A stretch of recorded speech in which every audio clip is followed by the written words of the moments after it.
Good morning, everyone. Everyone's looking so bright-eyed and bushy-tailed from what I can see from those on my gallery view. Hope you all have a good hot cup of coffee with you.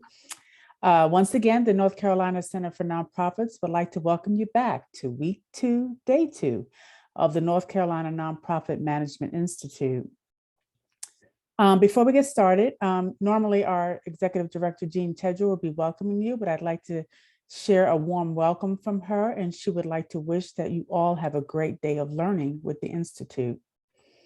I'd like to also give a special thanks to our sponsors, Triangle Community Foundation and Guilford Nonprofit Consortium for providing scholarships for their attendees today. So thank you so much.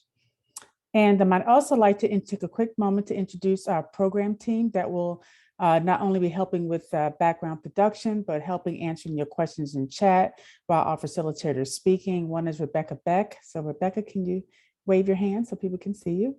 That's Rebecca. She's going to be helping us with any questions or background productions and laying out the any ground rules or anything that you have particular questions about. And then we have Leslie Morales. Where are you, Leslie? Just wait. Thank you. She's also helping in our background production today as well.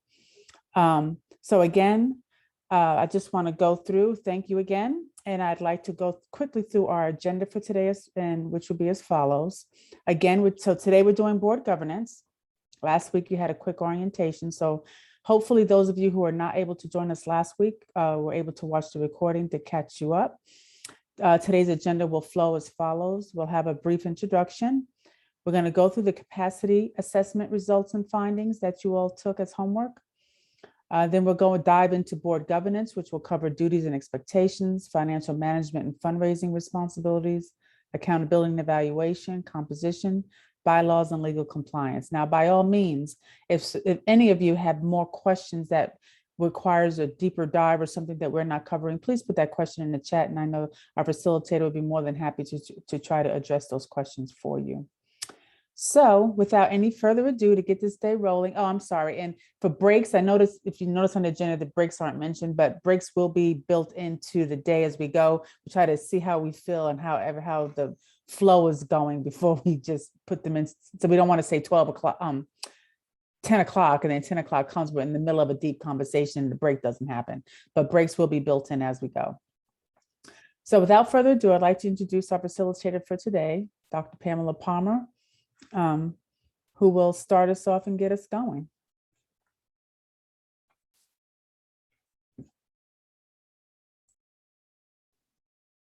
Good morning, everyone. And as Lisa said, it is good to be back and it's good to see all of you. We will be covering board governance today, but before we jump right into our content, I want us to do a little bit of reflection and then also spend a little bit of time getting acquainted. Of course, this is only our second session, and so we don't want to miss the opportunity for all of us to get to know each other. So if we could move from the slideshow and just go to the main room. So I really want to see everybody. That's really what I'm trying to do. And just kind of say good morning. I see some coffee cups. I have mine. Yes, I have mine here. I'm at 1.5 cups right now. So I typically do 2 in the morning. So I'm almost there. But it is good to see. It is good to see all of you.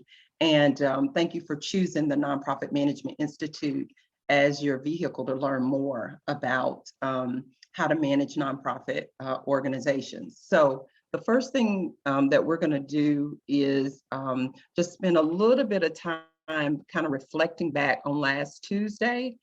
And so just kind of a general question that I have is, what do you remember about what your fellow participants had to say? And this is about anything. What do you remember from last week that one of your fellow participants mentioned, stated, shared? And you can just unmute yourself. And if you can remember who they were, right? and also where they're from or their organization. And I know we've got some of this in our namespace in our window. So mute yourself if you want to share.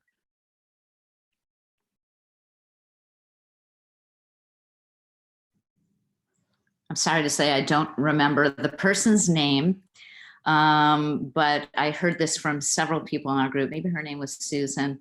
That it seems to be an ebb and flow from often from sustain to thrive to build, and I was reassured that we're not the only ones who have issues with just you know, some key players having a lot of influence on how solid you feel, and that's just probably a part of this process. Thank you, Debbie. Is anybody willing to take ownership of making that ebb and flow comment? Okay. It was me. It was Susan. Susan, where are you? I'm in Edenton, North Carolina, Chawan Perquimman Smart Start. Got it. Okay. Thank you, Debbie and Susan. Anybody else? Just again, feel free to just unmute yourself. If you recall something that one of your fellow participants shared last week.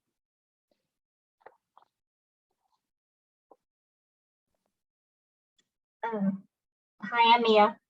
I'm from MDC. One of the things that we talked about, and it was more than just one of us, there were 3 of us in the group that had experienced major transitions with leadership in the last couple years. And we talked about how that will cause you to slide back and forth a little bit in some areas.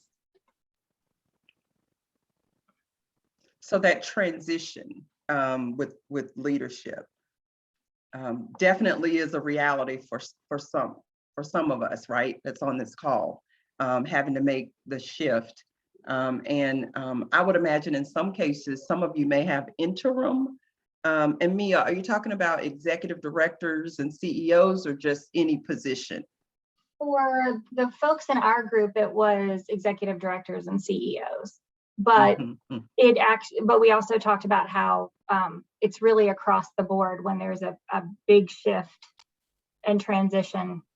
It affects how you work as an organization. Yeah. And sometimes it's great, you know, often it's a great thing. It's just it can change how you're doing your day-to-day stuff and how you're viewed from externally. Absolutely. Just if you could use the reaction function group, how many of you have an interim right now, or you're going through a change in your executive director or your president and CEO? Okay, I see Amy and Mia and Carolyn and Van and Crystal. I think, okay, all right. Let's take one more. What do you remember from what, and Mia, did I ask you where you are? I'm at MDC in Durham. Okay, all right, thank you. Let's take one more. What do you remember from last week that one of your fellow participants shared?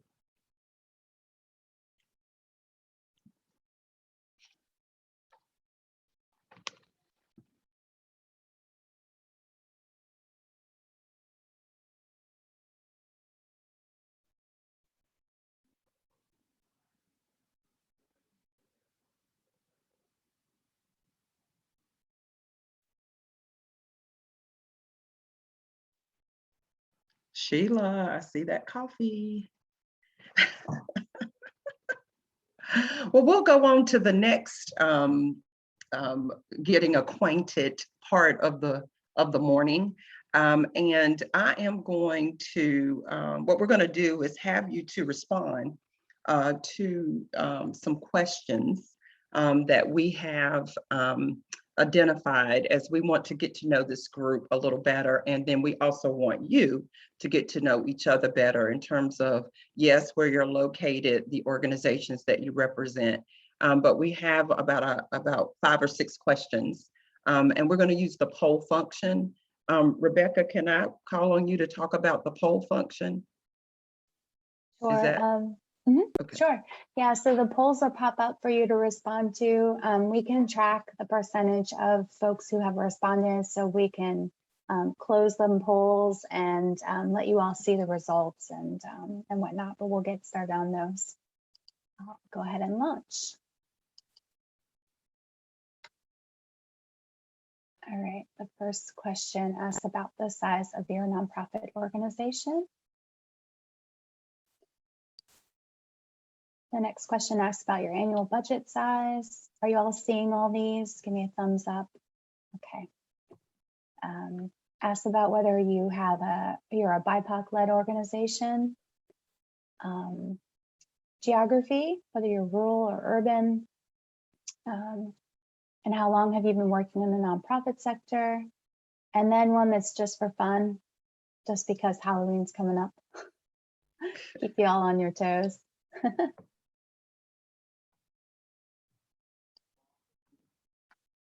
So we'll give a few more seconds for folks to go ahead and respond.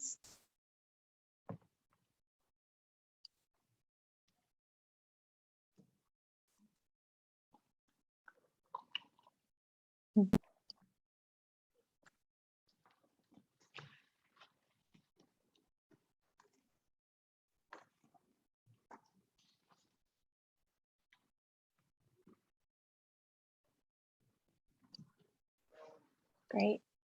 All right, I'm going to go ahead and we got a couple people still responding. There we go. Okay, I'll go ahead and end the poll. And we can share results with you all. So for our demographics, looks like a great deal of you all have 1 to 5 staff, paid staff, 46% there. We don't have any organizations that are 50 plus. Annual budget sizes. You guys can see results of that.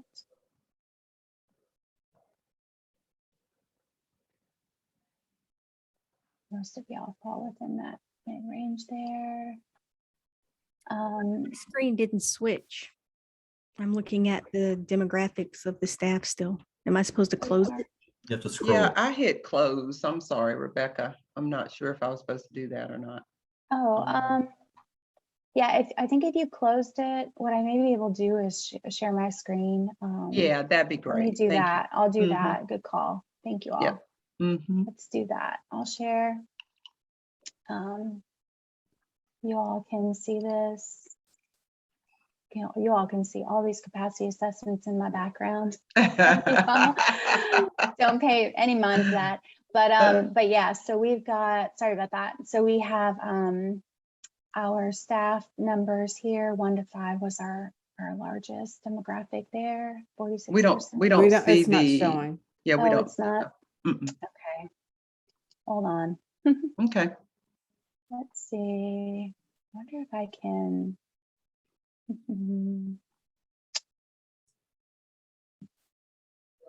We just won't close. So everyone just don't hit close, and then Just scroll. we can scroll down yeah. through it. Yeah. Yeah, Right. there we It- go. Okay. Hopefully Yeah. we can reopen. All right. Uh-huh. Thank you. So then we've got 64% indicated that they were not BIPOC led, 33% indicated that they were, which is great.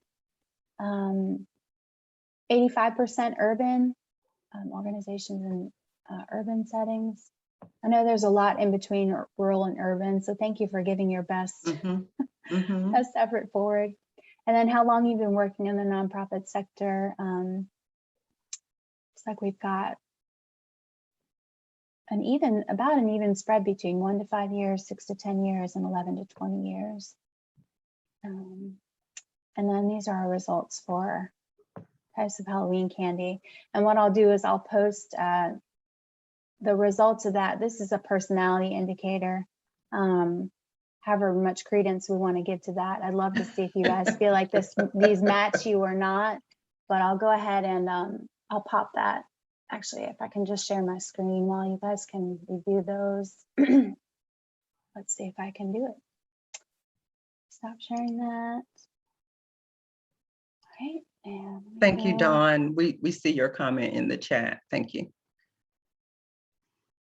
Let's go here. Do I have it open?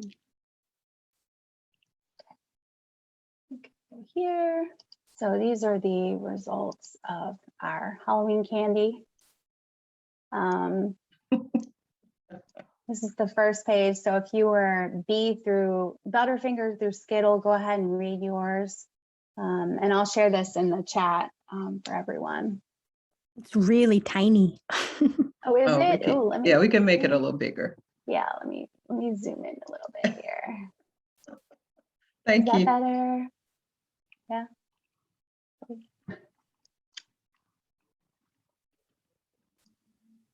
How's that?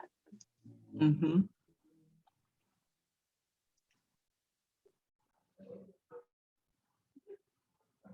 So this goes through all of these descriptions. I'm going to go ahead and I'll pop this in the Mhm. chat. You can open it up and read your results, and would love to know if this is spot on or not at all.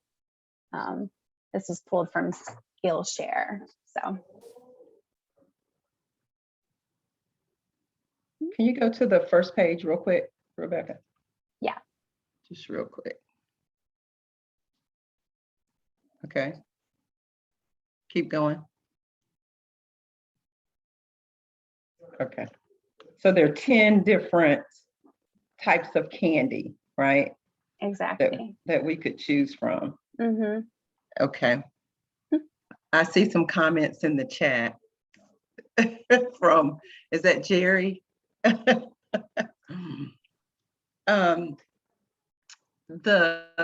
Rebecca, is it possible to bring up the North Carolina map?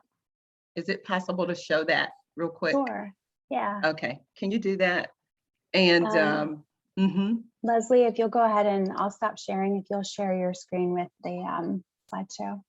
Scary but accurate. I'm reading the Surprisingly accurate. Okay. I'm reading the I'll pop this in comments the chat in chat. case you want to read it or use it in your own work. And I know we have some freestyle comments taking place in the chat. Can we, can I have you put your, the name of your candy choice in the chat just real quick? Oh, better yet, I have a better idea. Maybe. Never mind. I'll come back to that later. But yeah, if you could put the name of your candy choice in the chat, that would be great. Neat.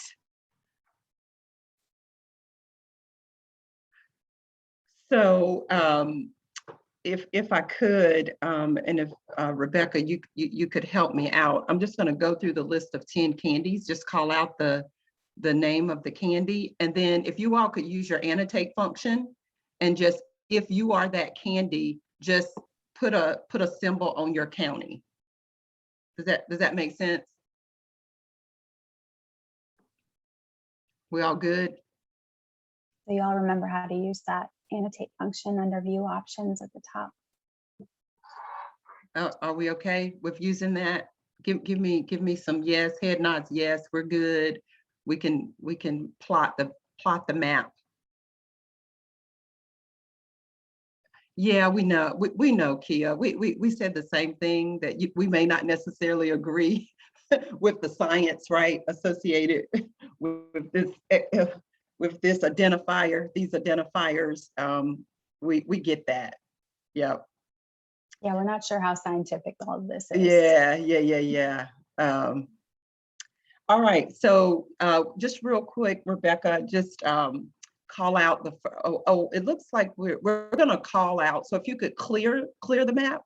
Mhm. And what we're gonna do is call out the name of the candy, and then you'll just put a symbol on your county if you align with that candy type. Oh, okay, Rebecca, I'm gonna let you go through All the right. list. Yep. Where are Butterfingers? Where are they located? Oh, we got some Butterfingers in Wake, Cumberland County. All right. Our Kit Kats and our, I'm trying to clear that. So we'll have to clear, yeah. Uh-huh. Clear all turns. Mhm. Kit Kats, Twix bars.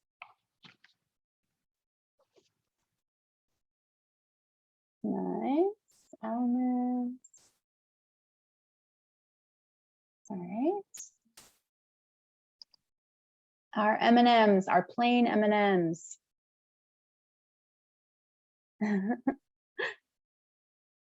Chris, are you outside the state right now?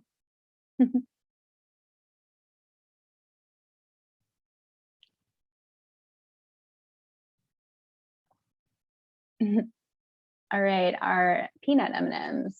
Where are they all located? Oh, lots of people like the peanut M&Ms.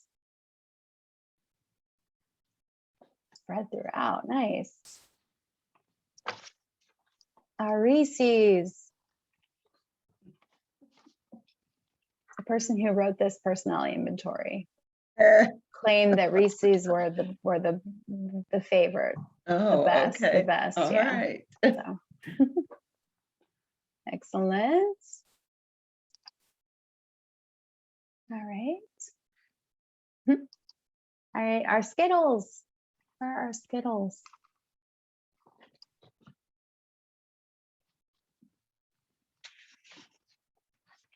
Guilford, nice.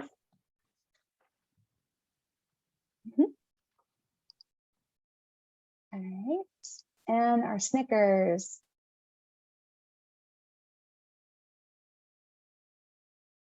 Suncomb and Wake.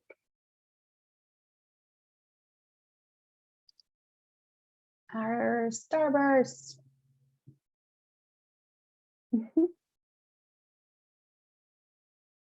I like how orange just drew a circle, like try and maybe draw an orange there, I think. Uh-huh. Nice job. That takes some skill to do that. He's getting really pro level with our annotate. Tootsie Rolls.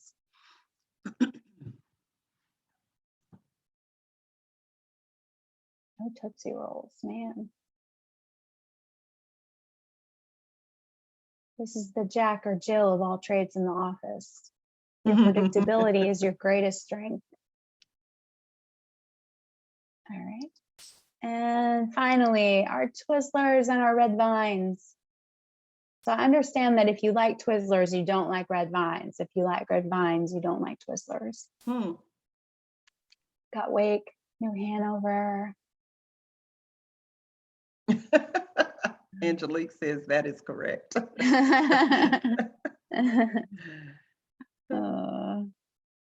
So this indicates that you're destined to go into management at some point in your career, and by gosh, you'll be brilliant. Thanks. So part of this practice in doing this is to help you all get familiar with Annotate and comfortable using it. So thanks for doing that. Mm-hmm. Yep. Thank you, Rebecca. Yep.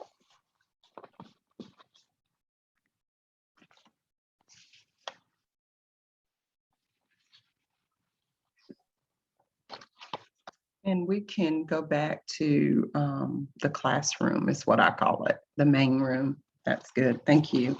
It was nice getting to know you all a little bit better in terms of our exercise there. So, and thank you for participating in that.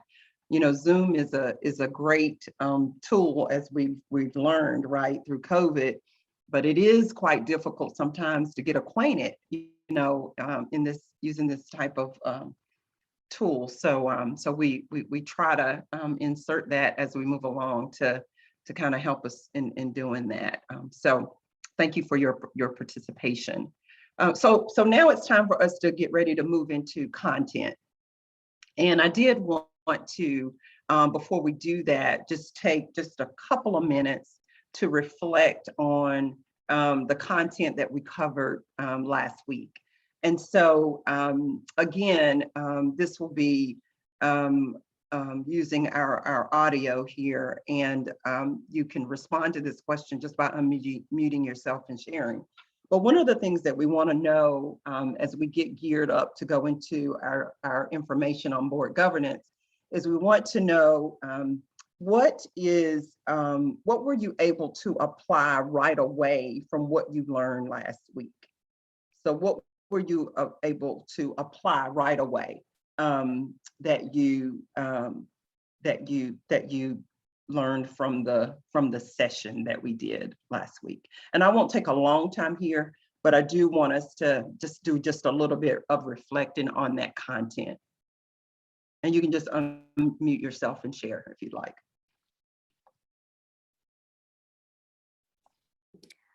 I would say that last week really felt more, I think the word is, I use it for affirmation for myself. It wasn't like a really, didn't feel very practical, like I could jump in and do something right away after last week, but it did feel like, okay, this is something that I see, that there's a lot of ways to look at this material and how I'm going to be learning. There's a lot of ways to look at the position of where our organization is in this stage. And so it kind of gave me some grounding. But I didn't feel like there was anything to apply right away other than mindset for me. Okay. Thank you, Joy. And I saw a comment about someone used the annotate function in their board meeting. So how cool is that? So glad that was the takeaway.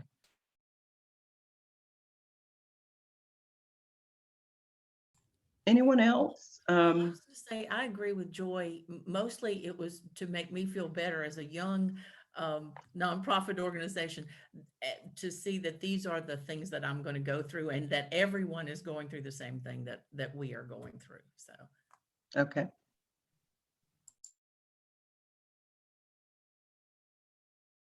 So I think that is Gloria, who used some of the information in an activity for discussion. So. Looks like we have a comment here from Gloria.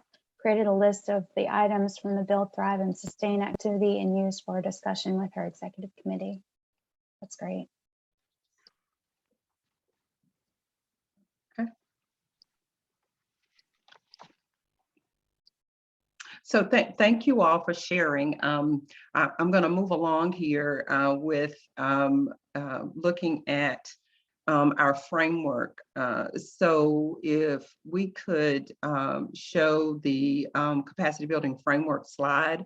I won't stay here very long, but again, one of the I guess attributes of the Institute is that we build upon each session. And so we do take time to reflect and just kind of gather and settle in. And I see another comment in the chat about being able to use a lot of the information. So thank you for that feedback. So just as a quick glance of what the framework that we're using. So we have 1 principles and practices guide. We have 12 principles. We have 3 management conditions, which are build, thrive, and sustain. We have 2 levels of assessing capacity. One is looking across all 12 principles and identifying where we are in terms of management condition. And then the second is what we did electronically, looking at 6 of those, which of course there are 12, looking at 6 of those principles and identifying what practices we want to work on or feel like we need or can work on within the next year or 2. So there are 2 ways of looking at assessment. And how many practices do you all think, use the chat for me, how many practices do you think there are across the 12 principles? If you just had to guess. 1 guide, 12 principles, 3 management conditions, 2 ways to look at assessing capacity, and how many practices, if you had to guess. Oodles, love it.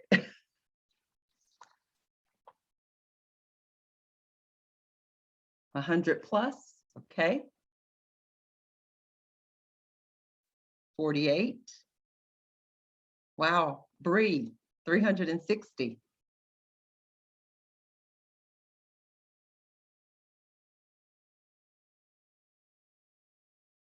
+1. Supporting Bree there. So there are 216 practices. 1 guide, 12 principles, 3 management conditions, 2 ways to look at assessing capacity or analyzing, assessing capacity, and then 216 practices across the 12. So the trivia for next week is how many practices are there for the 6 principles that we're covering in the Institute? We won't answer that today. We'll wait till next week. But how many practices are there in the 6 principles that we're going to be, that we're studying or that we're learning more about? Rebecca, you can go ahead and go to the capacity assessment results and findings. And we're going to just look at our group. Again, I'm not going to take a lot of time here. Everyone received their individual results. And so I do want to get some feedback there. First, Rebecca, before I go on to the group. So you can unmute yourself. Do you have any thoughts or anything? Was there anything surprising in the results, in your individual results, before I jump into the collective or the whole group? Any comments there?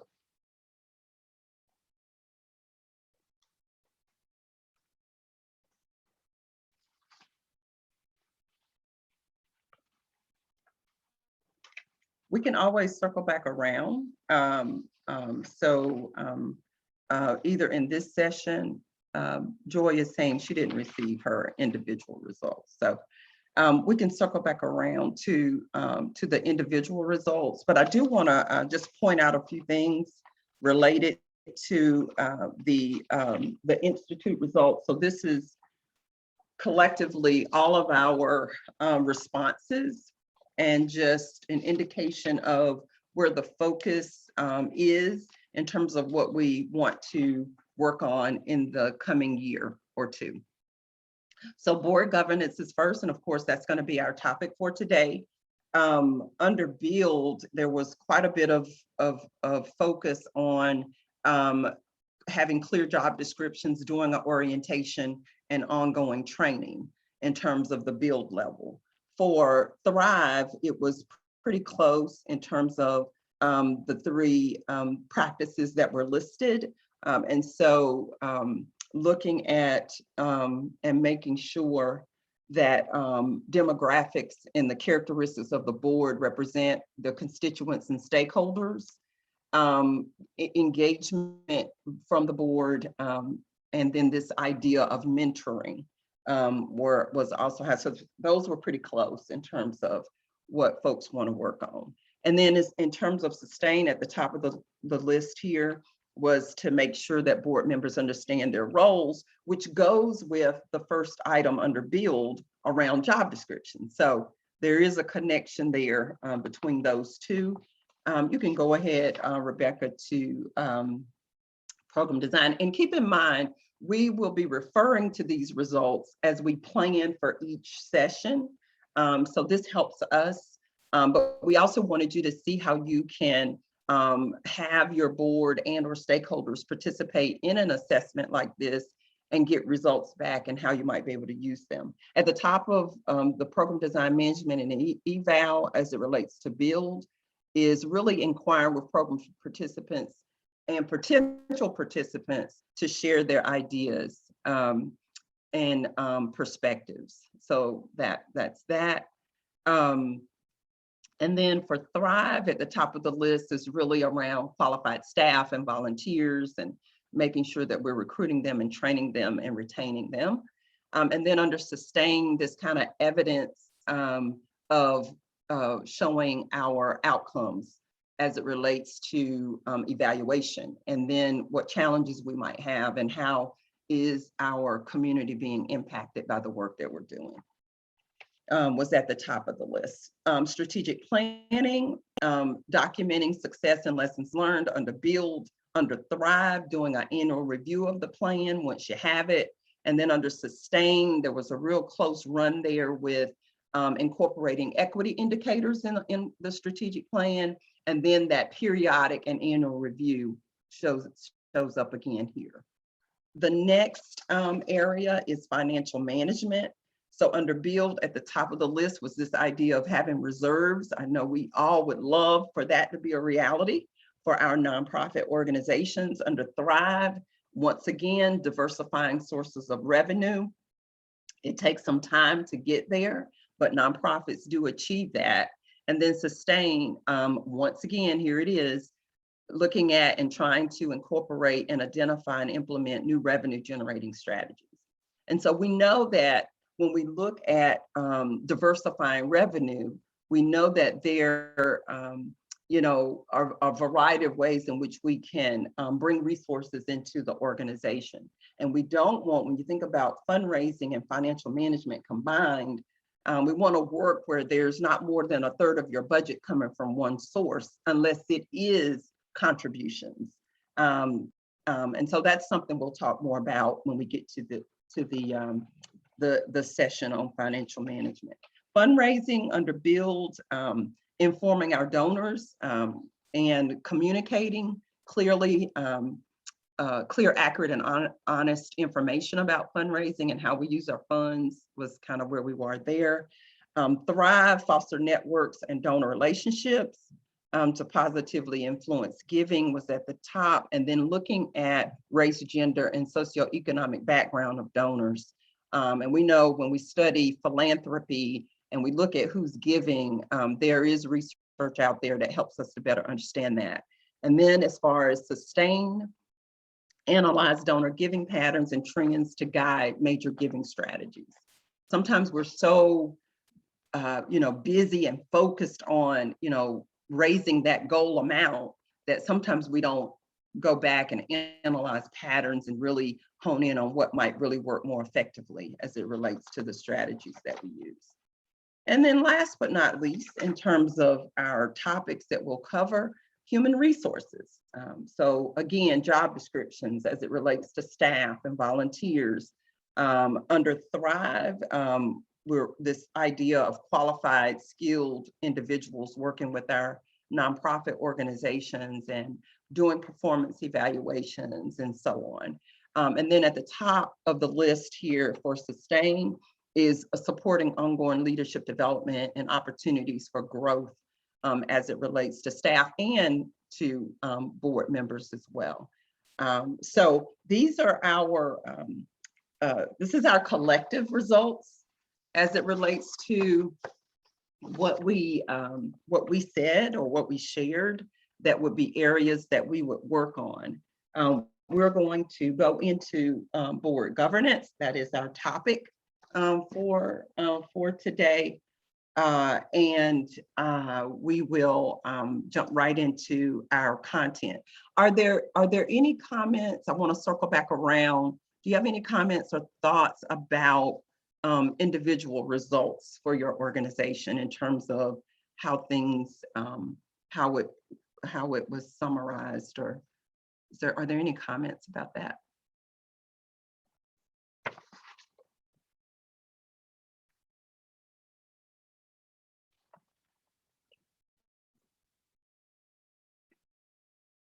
If you have any, you can feel free to unmute yourself.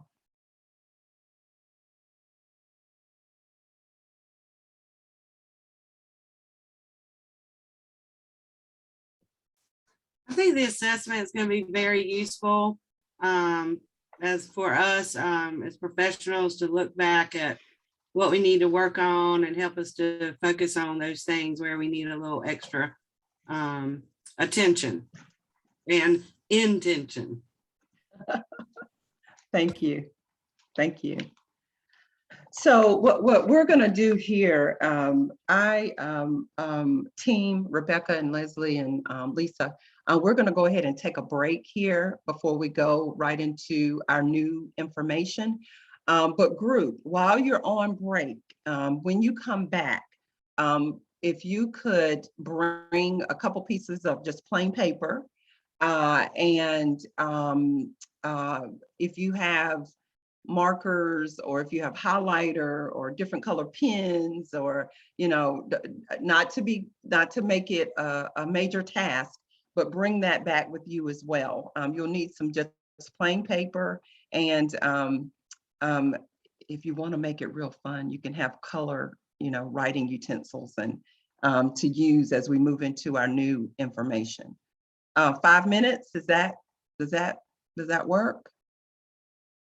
All right, thank you. So see you back here at,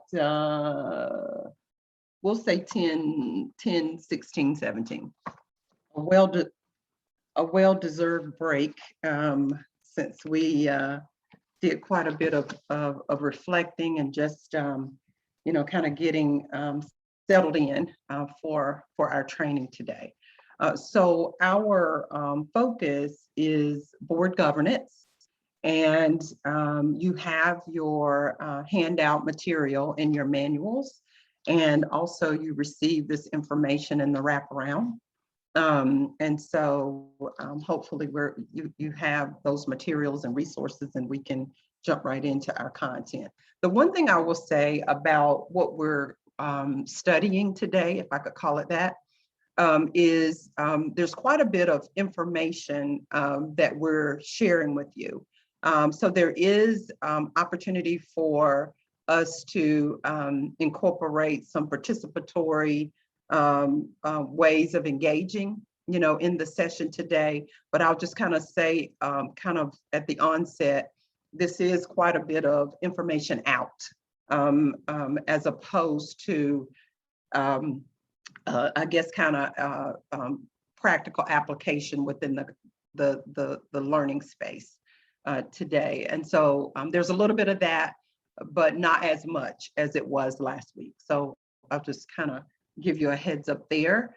Also, the approach that we use with our sessions is that we are building, and we are we try to facilitate this in a way where we are working together, even though we are functioning by way of Zoom, or that this is virtual. So so we do ask you to do some activity style work as a part of the way in which we deliver the content. So at any rate, here we go in terms of board governance.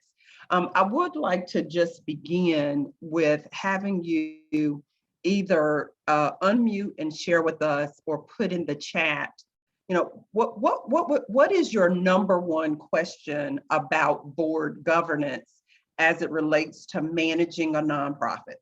So what is your I know you may have several questions, no doubt, but what would be your number one question about board governance as it relates to managing a nonprofit? Because this is the Nonprofit Management Institute. So, and Rebecca, and I don't know if you want to help me out with the chat. There's some, I think a couple of people are saying they didn't get the wraparound, or they didn't get the information in the wraparound. So, and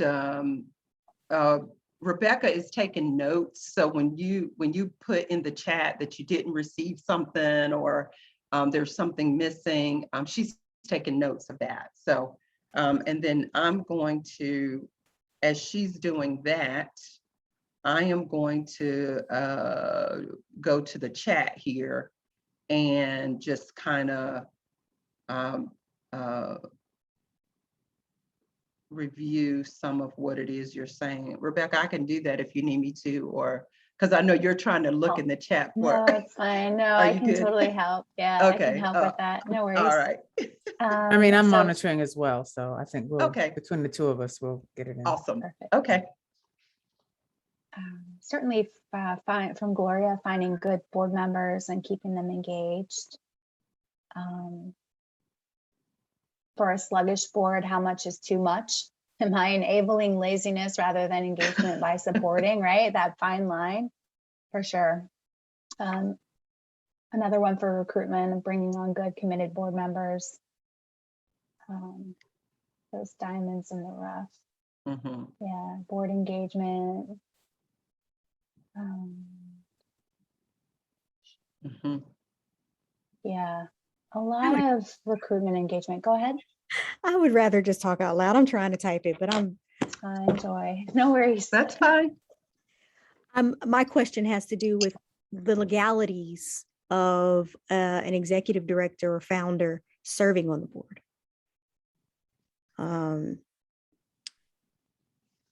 That's the big thing of it, like serving on the board, especially like, you know, if you are a founder or the visionary or the, you know, you whatever, and in the progress of getting a board to sustainability, what are the legalities around that executive director serving on the board?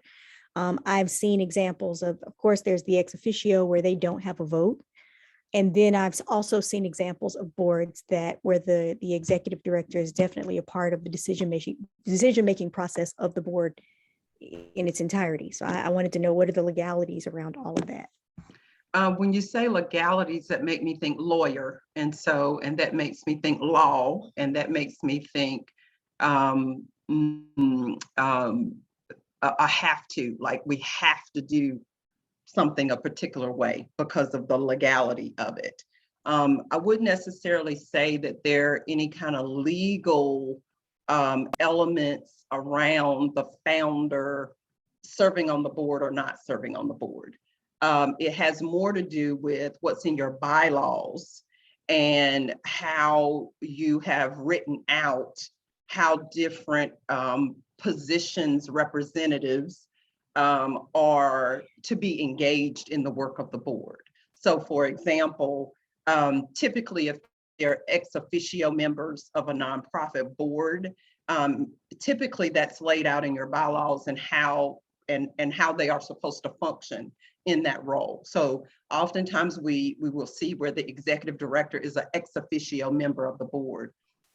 Yes, that executive director may be the founder, may have been the founder, now the executive director.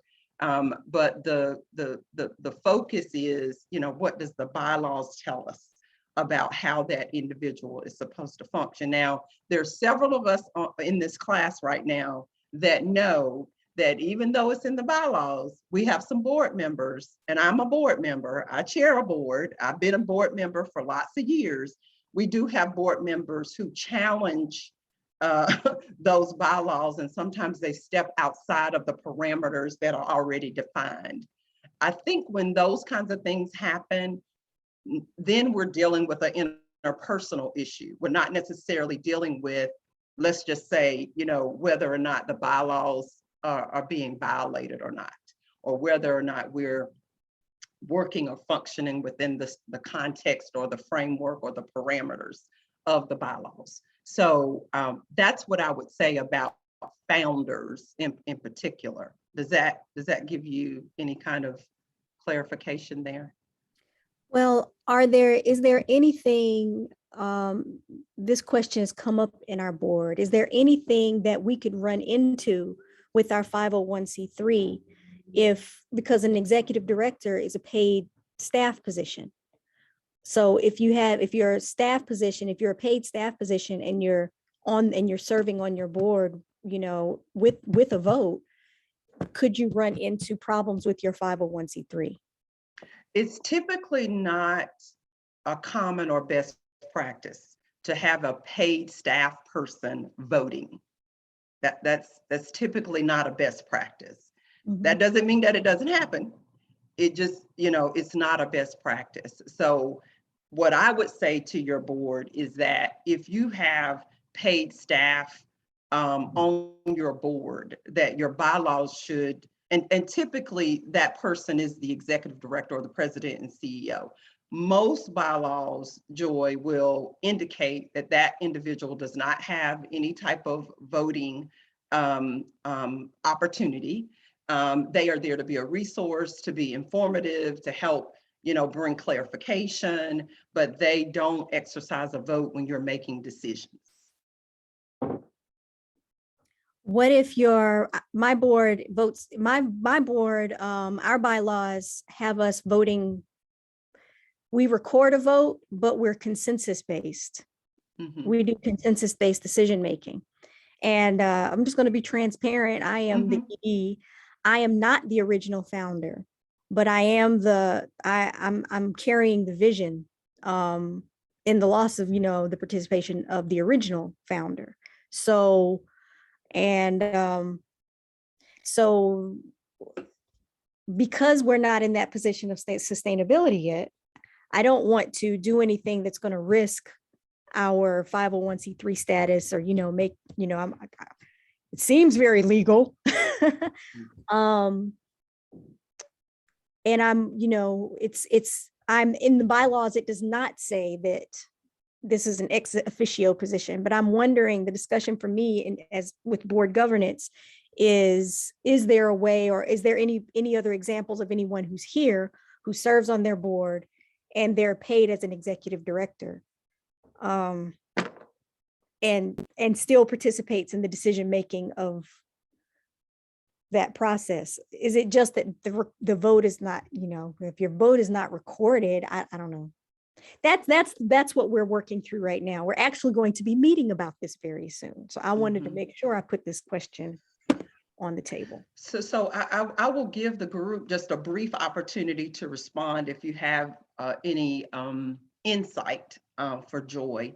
But Joy, I'm very open to talking to you offline. I don't know how soon you're going to have your board meeting, but here's my phone number. You ready?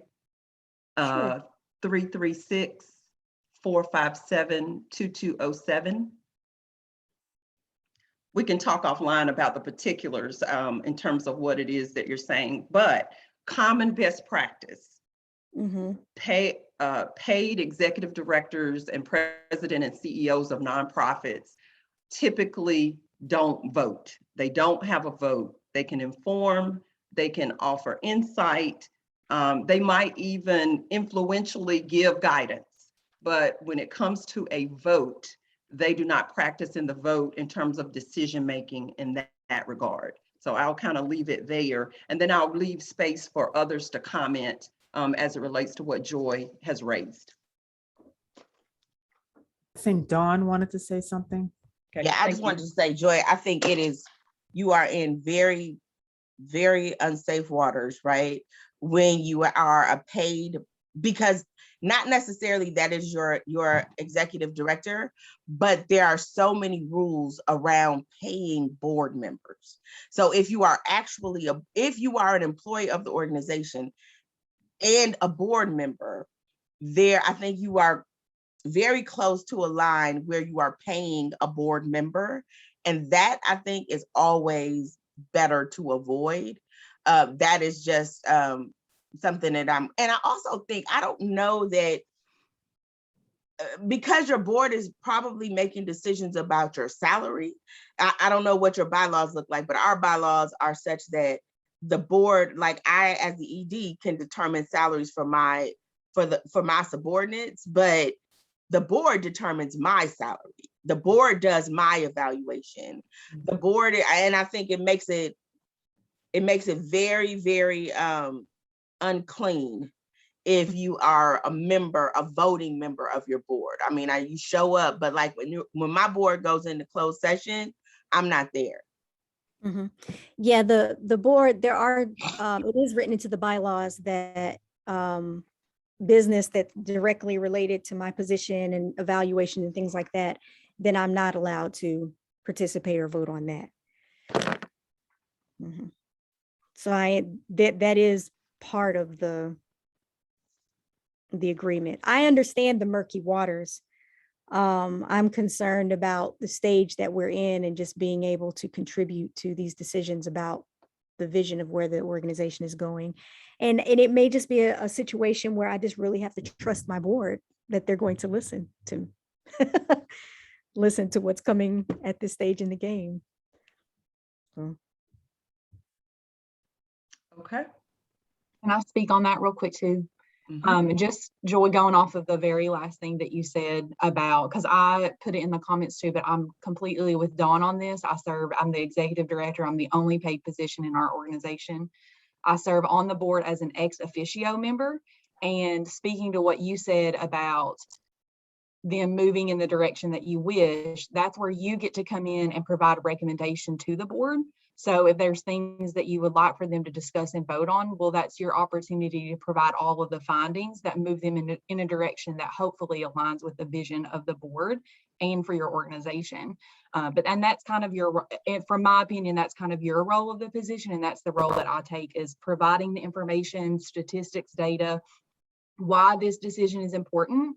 And then it's then up to the board to discuss those options in front of them and then make that decision. And there are times where I've done that and the board kind of went away from what my recommendation was, but I felt my position to say, well, this is what my recommendation is based on what our vision is for the organization, but solely it's up to the board to make that decision. Are either of you the founders serving? No. Mm-mm.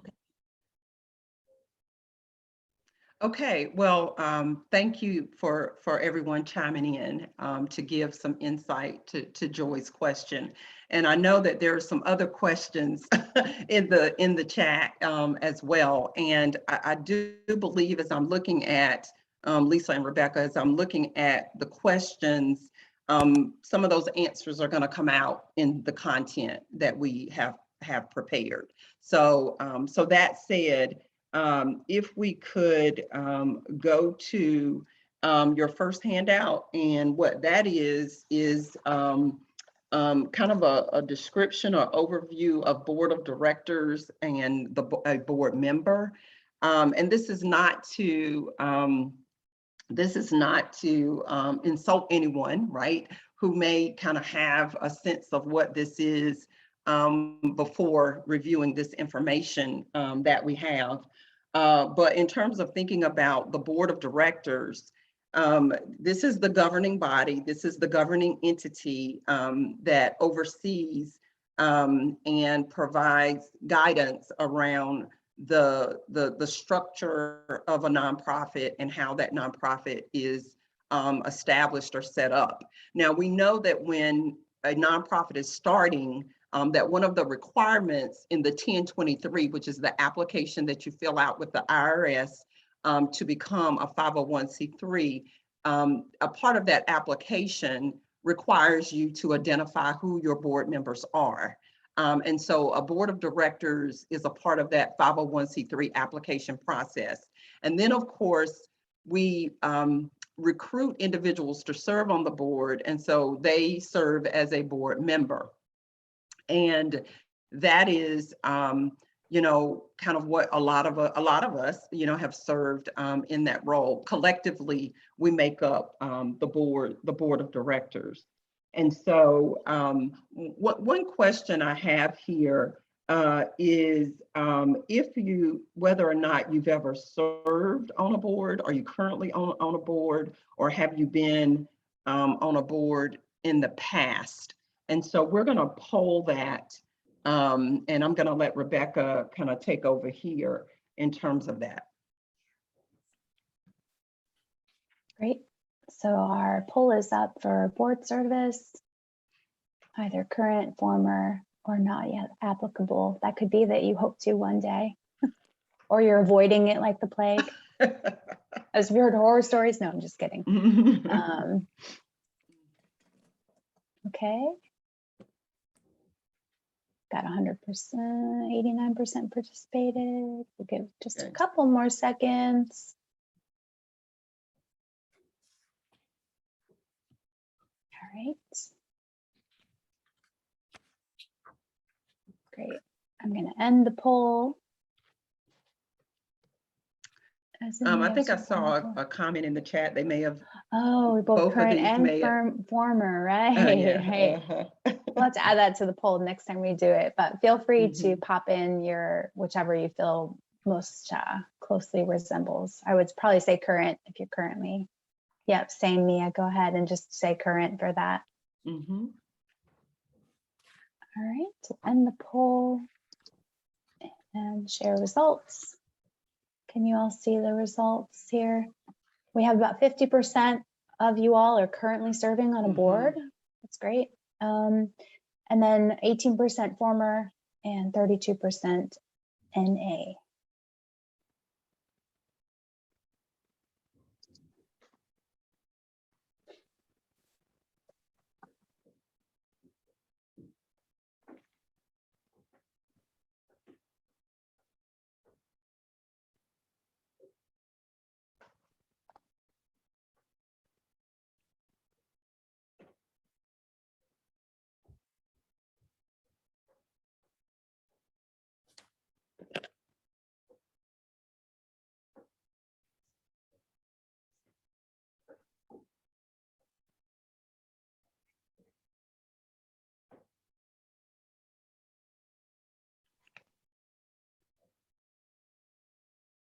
Okay.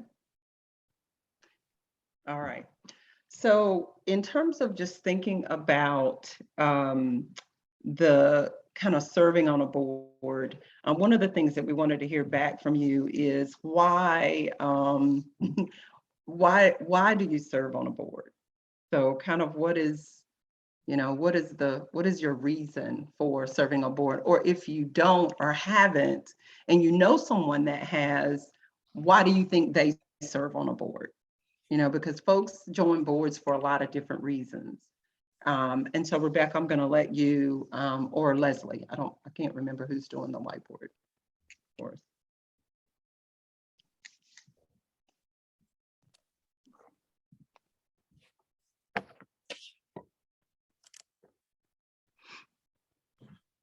We're going to have you share your responses in the form of a quote or phrase using this feature.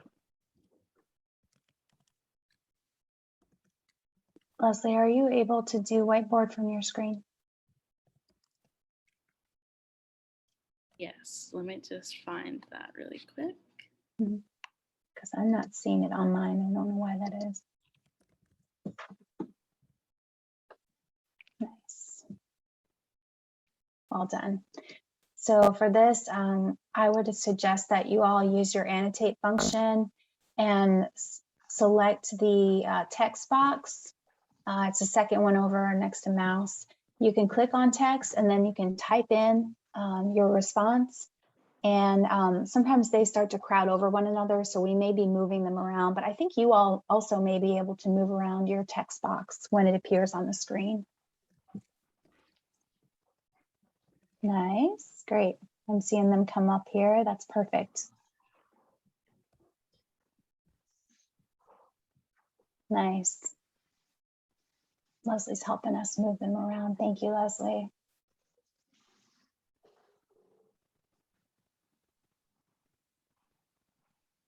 Nice use of a stamp. That's good. Yeah, that's good.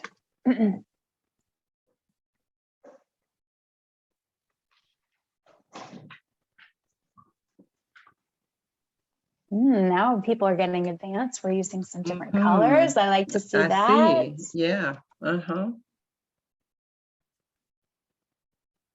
Lots of interest in a cause or passion for a cause, dedication to a cause. And we've got really kind of, very different reasons, in terms of what folks are posting. And definitely, like I said before, we all join boards for a lot of different reasons. Some of us join boards because of who makes the ask, when we're approached to join a board. And some of us have said yes when we really didn't know what serving on a board really what it really means or what it really meant, but it was the person that asked us to serve. We said, oh, okay, we'll give it a try. And so before we know it, we're on that board and we're engaged and working, and we've joined yet another board, right, to be a part of. So it's lots of different reasons as to why individuals join a board of directors. And so definitely about the mission, definitely about the cause, want to make a difference in the community. All of these are reasons that we do hear over and over again as to why people commit to serving on a board. When we commit to serving on a board, we are committing to upholding that mission of that organization, in some cases being a spokesperson for that organization. And it means a lot. And it's very helpful to a nonprofit when individuals decide that they're gonna serve on a board of directors. Wow. I see a lot about passion, a lot about mission. And so, yes, one of the things that is very helpful to know is to, when you're joining a board, or even when you're recruiting board members, is to help that individual understand the organization of a nonprofit agency. Thank you, Rebecca. Is to understand the organization, how a nonprofit is structured. So I asked you to bring back from the break a piece of paper. And what I would like for you to do on that paper is I would like for you to draw an org chart of how you envision the structure of a nonprofit organization. And if we could go to the nonprofit organization chart slide that lists the bullet points, you're going to see on the screen here 5 different roles, if you will. And I want you to use those 5 to draw your org chart, and draw your org chart as big as you can on your piece of paper. So these are the different areas, right, of the org chart. There are 5, and we want you to create an org chart using these different stakeholders. So I'm gonna quiet here for just a minute and let you work on that.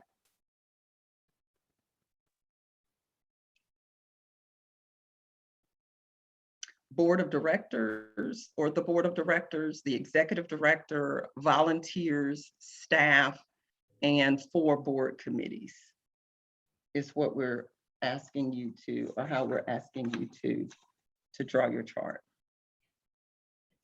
I saw a question pop up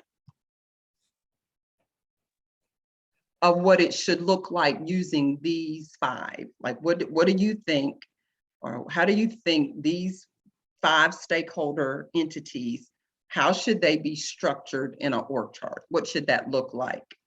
I think it was Mia that had that question.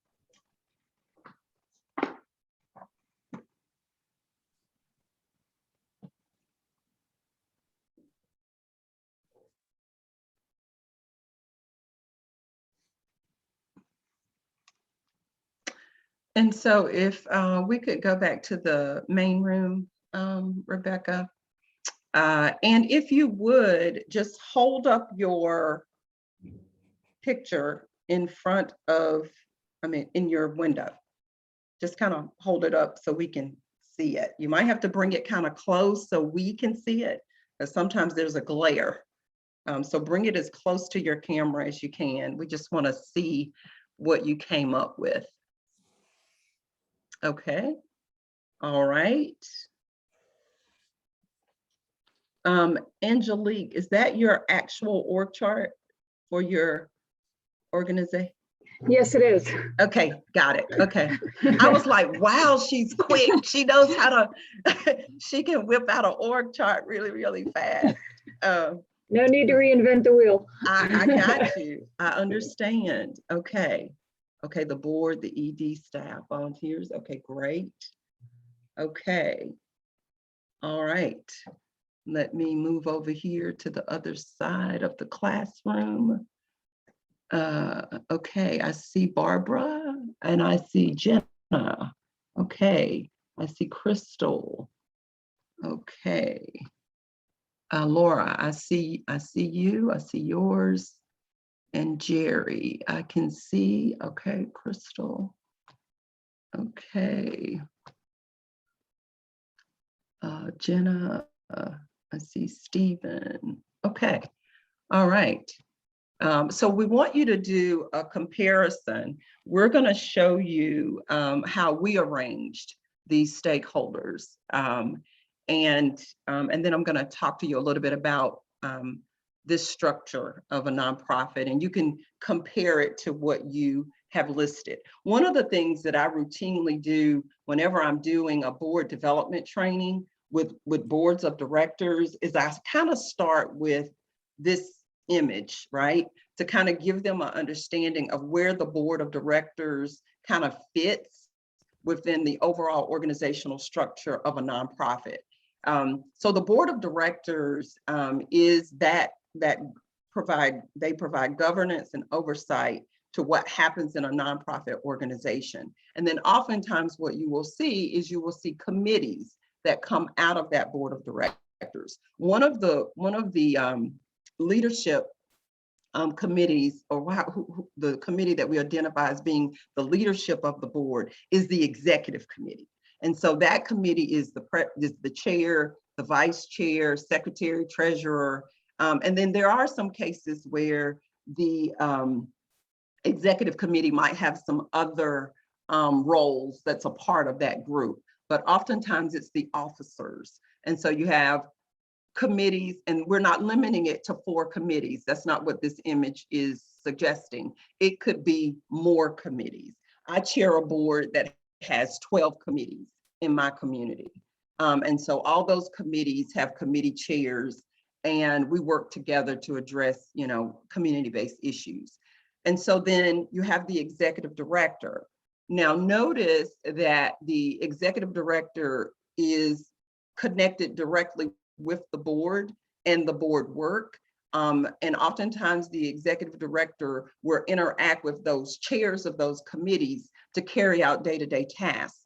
And some of you asked the question, well, how do I have a more engaged board? Or how do I work to have my board members be more active? Oftentimes those of us who serve on a board are busy.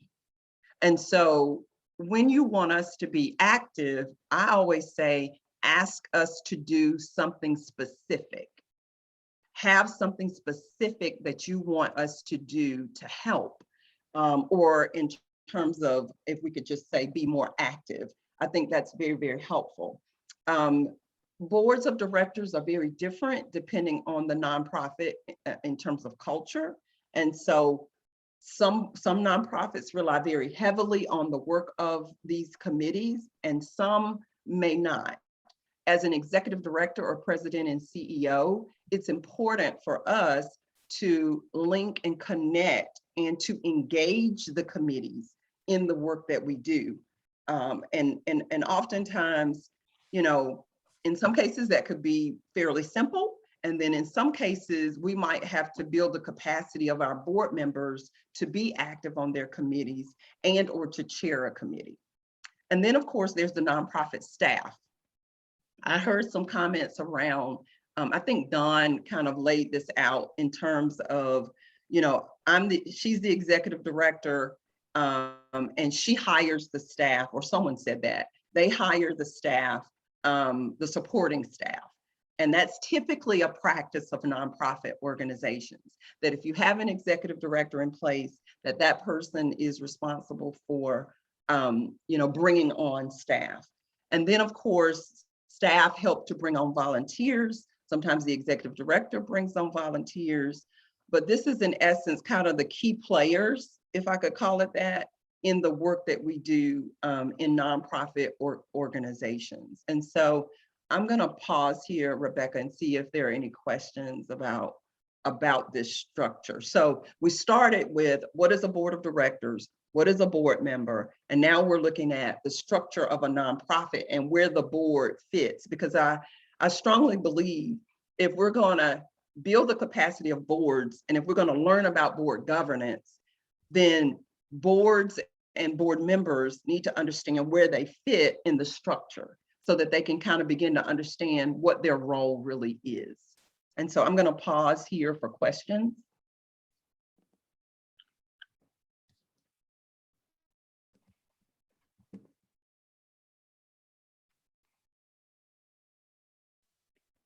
I don't see any questions in the chat. There was a comment earlier about learning about the board's role, whether it's more administrative or whether it's more programmatic. And I think this org chart kind of speaks a little bit to that. And I didn't know if you wanted to touch on any of that, Dr. Palmer, if we'll get into that a little bit later on.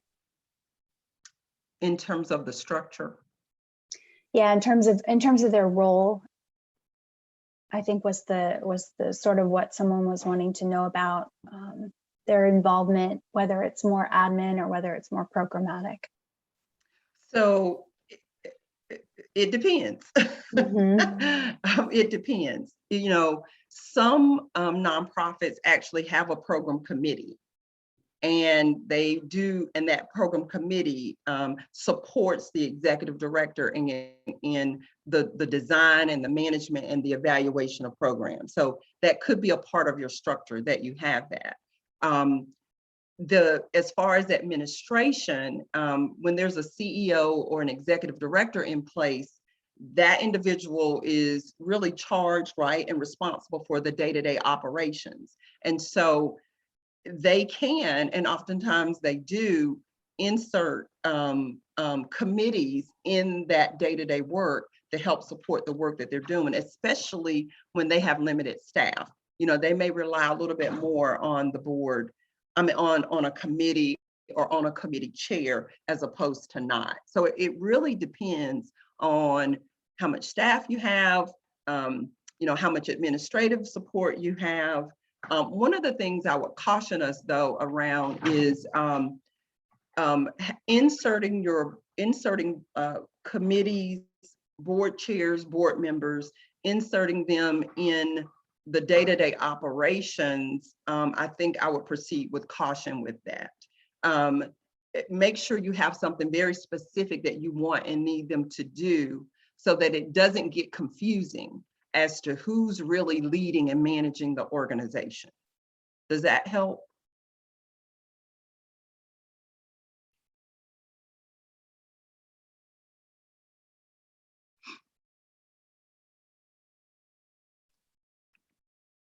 I think that's great, and then also speaks to Jessica's follow-up question here. So that's great. Okay. The answer is oftentimes it depends. I know that's not what everybody wants to hear, but it does. I mean, it just has a lot to do with culture and the human resources that nonprofit has access to. It has quite a bit to do with that.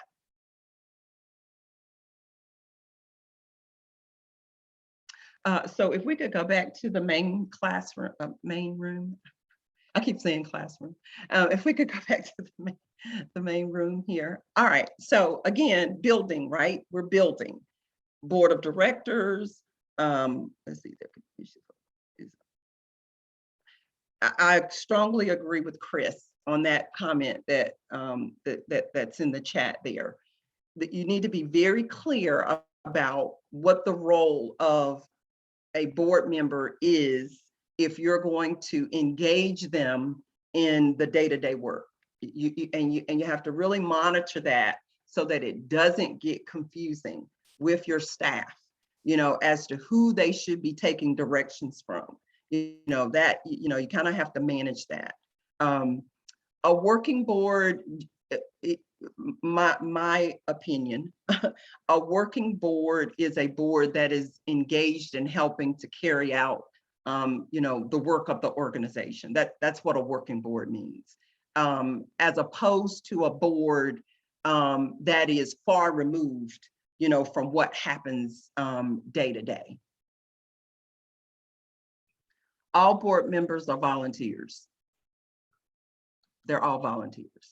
So that I'm kind of working backwards off of this. I've just taken the executive director position for an entire volunteer organization that's been running for 50 years, all volunteers. So every bit of the day-to-day, really day-to-day operation is done by volunteers. There are 4 part-time, and by part-time, I mean like 10-hour administrative employees.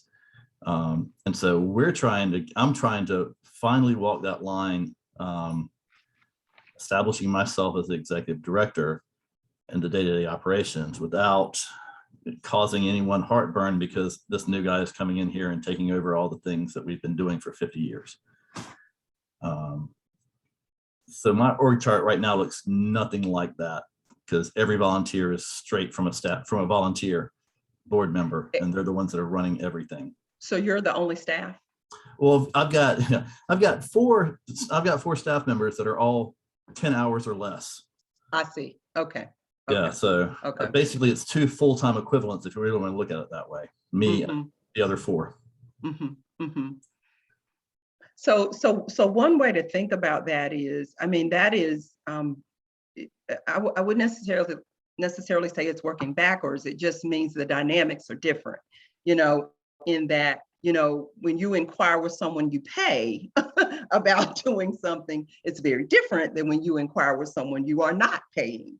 And so, that, can be a little interesting dance, if I could call it that. So yes, you do have to think about that. But one element of this that's fundamental, on the management side, these areas of work are fundamental. And so it may be helpful, Van, as you look at what these individuals have been doing over time, you begin to identify and help them to understand those things that may move to a paid person as opposed to a volunteer. That's one way to do that. I'll stop right there. I could go on and on and on, but to begin to just help them to kind of understand, not so much of taking over, right, but we're being more efficient. We want to be a little bit more effective in what it is that we're doing, or, we want to accomplish, these particular goals as it relates to fundraising or programming. And this is a way to get us to that point. Yeah. Yeah. And I think they realize that the odd thing is, out of all of my board members, eight board members, none of them have ever been on a board that had an executive director before. Wow. So they don't really know what I'm supposed to be doing, but they're really glad to have me on board. So we're working together to kind of finalize those, divisions. So you're in a position to help them really, to understand. But this is your first time as an ED? Yes, 20 years doing this, but first time as an ED. Okay. I'm gonna buy a copy. I'm gonna buy a copy of your book when you Okay. when you write it. Okay. But seriously, feel free to reach out to us if you have questions, because that is a unique difference. In all seriousness, that is a unique difference in terms of how you're going to be able to kind of walk out the executive director role. So I thought I heard someone trying to jump in. I have a question. Yeah, I was trying to convey it in the chat and it's just not, I don't think what I'm trying to say is coming across. So we don't have an executive director. We have a board and me. I'm the only staff person paid, and then volunteers, some volunteers. So I guess my question is when it comes to, we currently have two very involved board members, one of which is also in this, training today. So I hope that I don't say anything that he disagrees with. But I guess my thought is that without an ED, we have two very involved members who in essence kind of are working as a de facto ED kind of in some of the roles or the guiding. But I guess for me as a staff person, the thing that, and the reason I asked that thing about board members as volunteers is that the accountability of a volunteer seems different than the accountability of a staff person.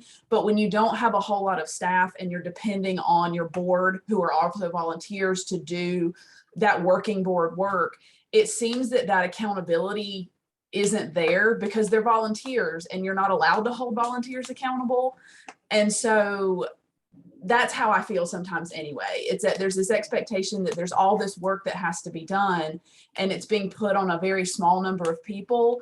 And there may be other people who raise their hand and say that they want to do it, but they don't follow through with like committee work. And then where does that accountability come in? And I'm repeating myself because it seems to be this circular thing of you can't hold volunteers accountable. The board is a volunteer, et cetera, et cetera, et cetera. And so that's just kind of this weird place. And as a staff person, I like see these things happening, but I'm not a board member, so I have no authority or action to kind of like help that. So that's there's a question in there somewhere. Well, this is what I would say to that. It's complicated when that's the reality. It's complicated. And until that board decides that it wants to put into place, whether it's a volunteer or whether they're paid. I was the executive director of a nonprofit that I started as a volunteer for a lot of years, right? I was in the executive director role. So until the board, in this case, decides that it is actually going to put in place that designee for holding individuals accountable, and again, whether they're paid or not, EDs, there are probably plenty of folks in this class that have been an ED for free because you may have helped start a nonprofit or you joined and you tried to help out and so on and so forth. So that reality, Jessica, is going to remain until the board decides that it's going to put in place the designee for the day-to-day operations. Sure. That's what I have. I mean, and it makes it very difficult for you because you are a staff person and you are expected, right, to do and to work and to accomplish, certain things. And if your work is contingent on the work of this volunteer board, then and that board in some cases is not following through so that you can do your work, it becomes chaotic. And it becomes frustrating for the person in that role. So that's my feedback for that. That's the executive director role. That's why it is such, is so that it can help with that. Anybody else have a comment? Or I thought I saw someone maybe trying to hop in or jump in. I think I saw a question too about, and I may not get to all these questions, Rebecca, so you might have to tally these up for me when this class is over so I can circle back around to some of these. But I think I saw a question in the chat about, can individuals serve on a committee that's not on a board, that's not a member of the board? Yes, that is a practice that does happen. Oftentimes it's spelled out in your bylaws. Sometimes it's not, but it is not it's not unprecedented to have individuals on a committee that don't serve on a board, especially if you have a unique resource that you need as it relates to that committee, and you just and that person may not be interested in being on your board, but they can offer maybe some support as a resource. Dr. Palmer, because I'm the one that asked that question. So there was some discussion in the chat between myself, Mia, and Amanda. But I guess my concern is, so in the past with our organization, our bylaws and like board is fairly new. We've had our organization for like 50 years, but the board is 5 years old. And so when they've made decisions, they really weren't following the bylaws and the operating policy. So now we're in this new leadership, we're trying to make sure that we're following processes. So it's not included in our bylaws that we can, well, our bylaws state that they're board committees.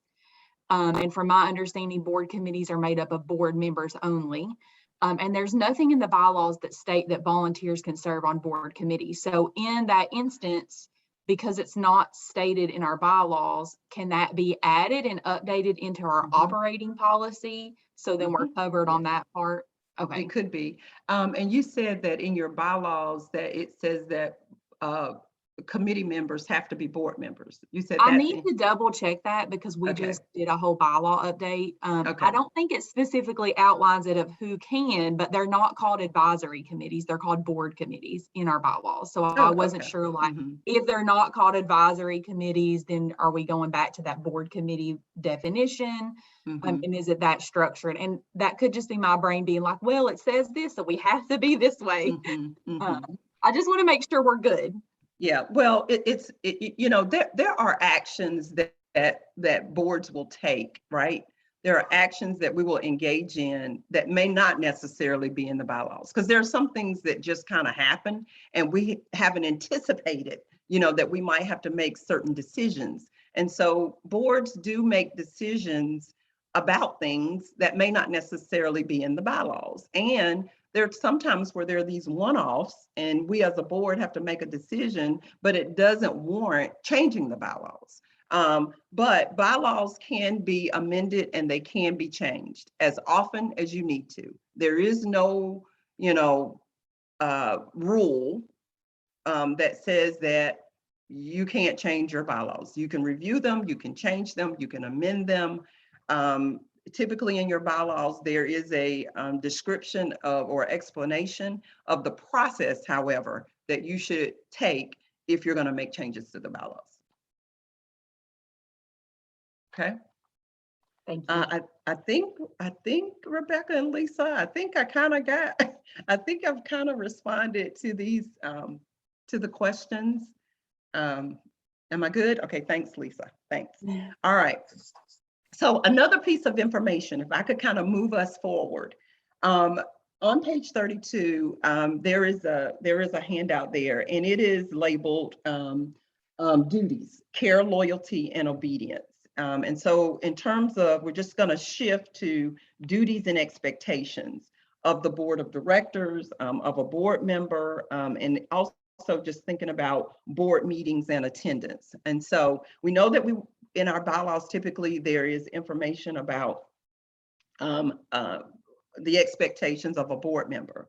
And there's also information about kind of the essence of what a board member is supposed to do or how they're supposed to work within the parameters of being a part of a board of directors. Well, duties of loyalty, duties of care, and duties of obedience, that's the overarching responsibilities of any board member and any board of directors, that we have a responsibility to take care of the nonprofit, to be loyal to the nonprofit, and to operate in this space of obedience.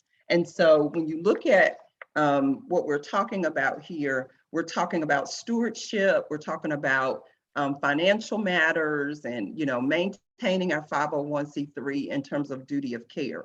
In terms of loyalty, we're talking about having integrity, you know, not compromising or not engaging in conflicts of interest to benefit for like personal gain. And then of course, duty of obedience. This is more or less around kind of the 501c3, our bylaws and our policies that we have identified. Now, some of your nonprofits may very well have a policies and procedures that you work with and you use in conjunction with your bylaws. And some of you may not have that. Bylaws are fundamental. You have to have a set of bylaws to apply for your 501c3. And you have to share those bylaws with the IRS upon the application. And bylaws do change, as we mentioned earlier. But duties of care, loyalty, and obedience is kind of that overarching, those are the overarching areas of what our duties are as a member of a board, or in terms of a board of directors as a whole. Questions about, and notice that we also put a resource, we put a reference there. If you want to kind of do a little bit more work around understanding this particular issue, or this particular area. Important to know. In your packet also, the next piece of information is the board responsibilities checklist. So I want us to kind of focus on that. And if you could share our screen with that handout, that would be great. So as you review this list, is there any item mentioned on this list that you would like for us to provide a little bit more explanation? Board responsibilities checklist. And this is a checklist that you can use, and you can also develop your own, that you can use when you are onboarding a board member. That they kind of understand what the responsibilities of the board are.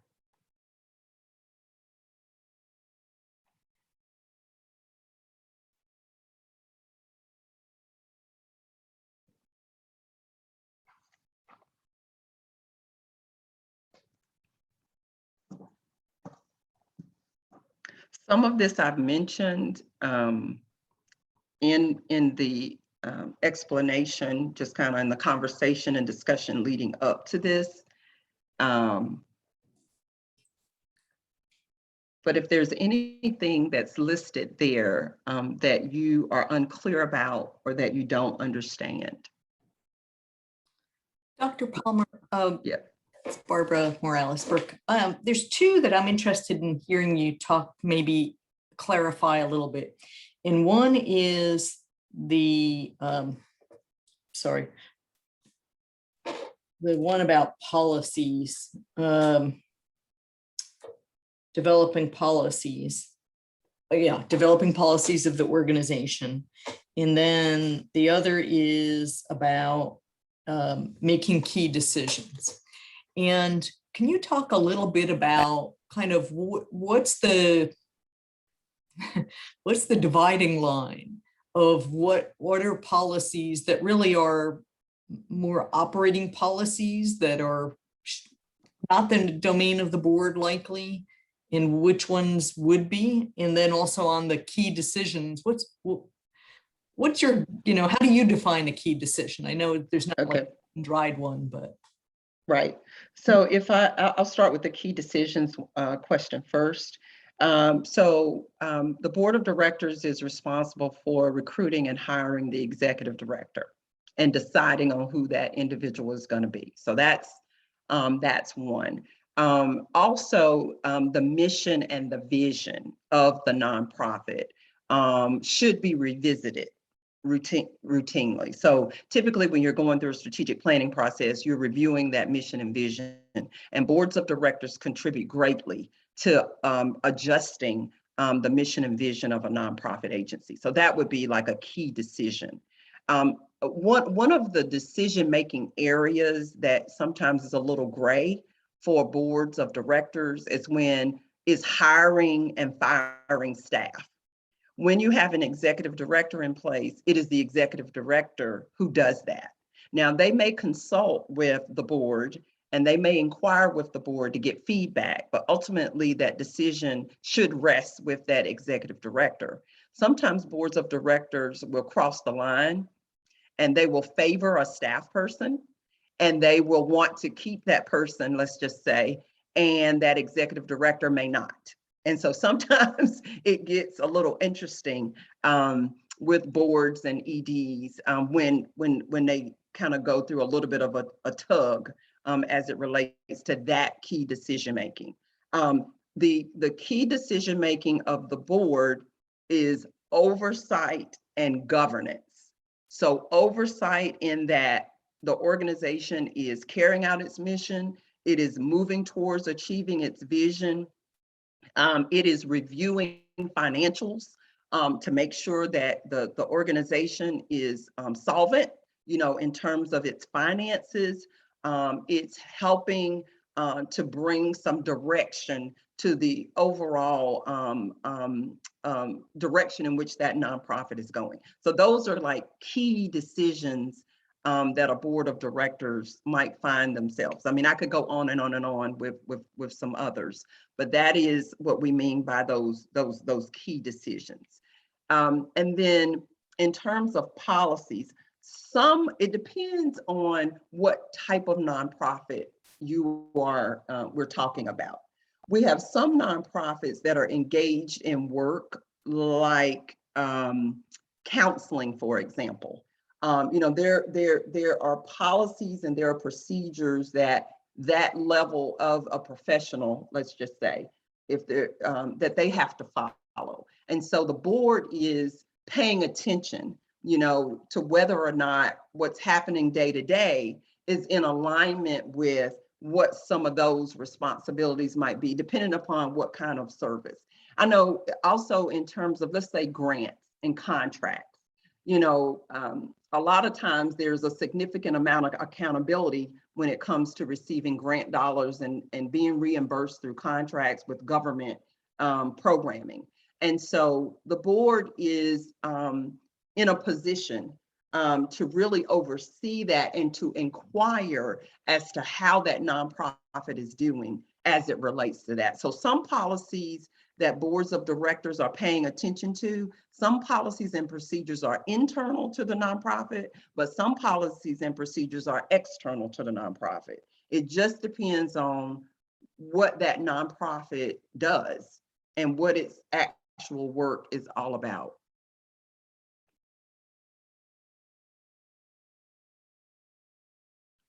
Is that helpful? Thanks, yes. Okay. I think I saw something about Court of Appeal in there. Again, this is this would be kind of a unique area of focus for a board, depending on the type of nonprofit that it is. For example, if you are, if it's a nonprofit that, let's just say, focuses on sending out RFPs for funding, right? And you have a entity that applies for funding and they feel like they've been treated unfairly, then there may be an appeals process, you know, and sometimes the board may have to be involved in that, depending upon what has occurred and what the focus might be, or what the impact might be on that particular organization or an individual. So there's some nonprofits who provide, I'll go back to like mental health services. Some nonprofits provide mental health services, and you may have an individual who files a complaint, or you may have an individual who is unhappy, right, with that organization. It may be that the board may be a part of some of those processes in terms of addressing issues like that.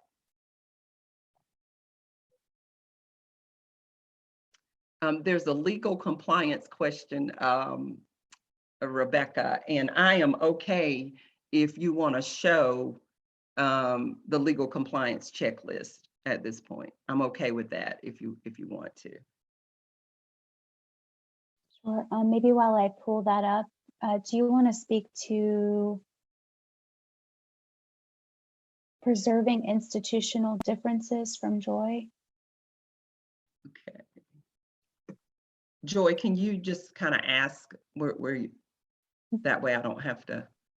Sure. I was just wondering what is meant by that. What is meant by preserving institutional differences? What does that mean? Oh, so in terms of the board responsibility, so what we're talking about here is really as far as like diversity, thinking about the history of that that nonprofit.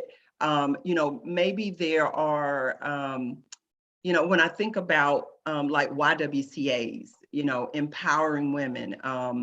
What is the other part of their mission? Eliminating racism, right? Standing up for a particular cause. So it may be that the board, and I'm thinking about that. Are there any YWCAs on the call? Because there's an issue on the table for the YWCA USA, and they're looking at their bylaws and they're trying to make some decisions about who serves on the board relative to gender. And I'll just leave it at that. And so there are individuals who want to preserve, the fact that a YWCA is different than a YMCA. And so that's really what we're talking about in that regard. I mean, I could go on with some other examples, but that's one that just kind of stands out for me right now. Is it similar to like preserving the original intent of the organization? That heritage, yes, in terms of that, because, and while we are seeing quite a bit of that, of activity in that arena with equity, diversity, and inclusion being kind of at the top of the list of what nonprofits are focusing on right now. And so there's quite a bit of conversation about some of those matters, and you have individuals who do want to preserve some elements of kind of how these organizations were started and the originators of these organizations. I have a question about when you were talking about the oversight of mission and vision, just how much are you able to tweak that as you go along? Because I thought that was a part of how you received your nonprofit status. It is, but it doesn't mean you can't change it. Okay. You can absolutely change your mission. You can absolutely change your vision. It's a process, but it can definitely happen. Okay. We've had a couple of questions, Dr. Palmer, about assessing board performance. Yes. So if I could, we are going to we have a tool that's a part of our workshop today. And so we're going to get to a tool, but I'll tell you where it is. It's page 40. And it's a board of directors evaluation tool, but we're going to get there. But yes, it's very appropriate. There are different instruments that are out there. There are different tools that available for you to do individual board evaluations. There can be self-evaluations. There can be kind of like a 360 type of approach. So that is a thing. It can definitely happen.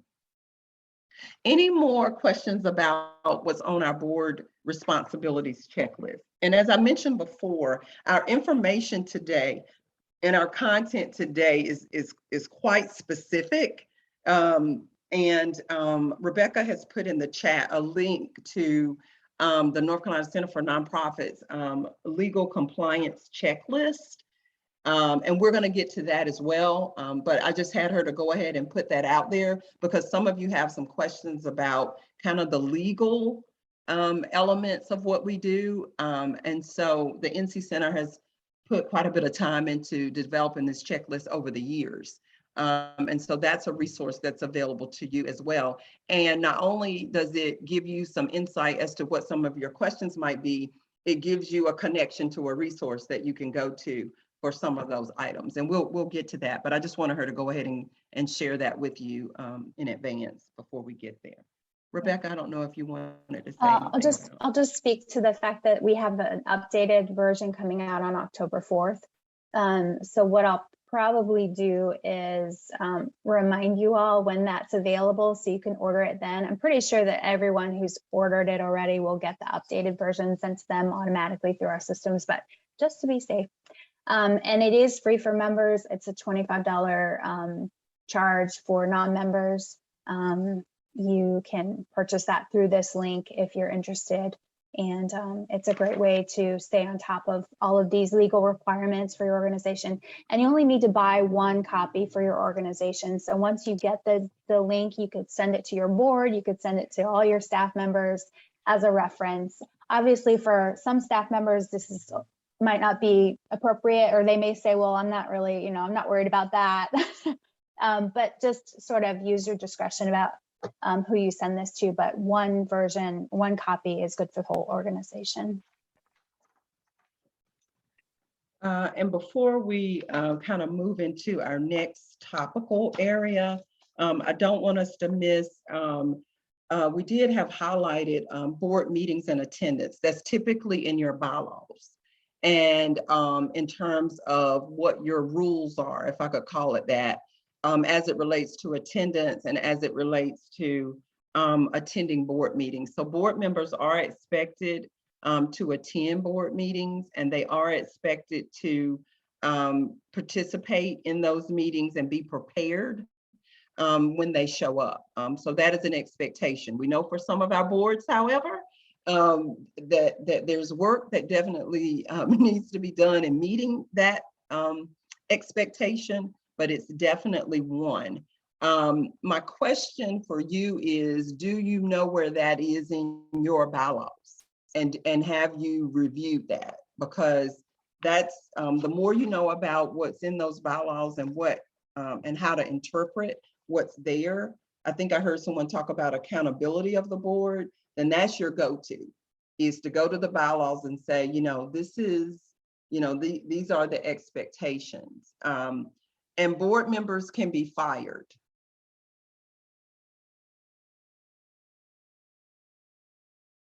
Yeah, board members can be fired. It's not an easy thing to do, but they can be. And the way that you do that is just like with your paid staff. You are keeping up with, whether or not they are meeting the expectations, and it's spelled out in the bylaws as to, it should be in your bylaws as to the removal of a board member and what that looks like. So there's steps to that, but it is definitely something that can happen. So I didn't want us to, kind of go too far with that.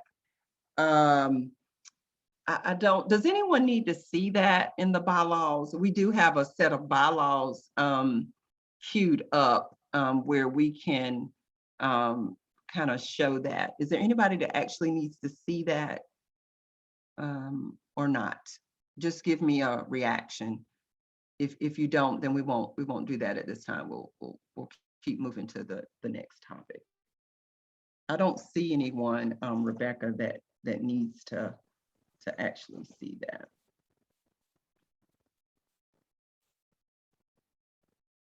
Okay. All right, can we go to the PowerPoint and go to the financial management and fundraising responsibilities? We'll cover this topic and we will take a break once we do this, but we'll cover this topical area and then we'll take a break. Give me a sense, how are we doing? This is the nature of board governance in terms of just trying to understand what all of these moving parts are. So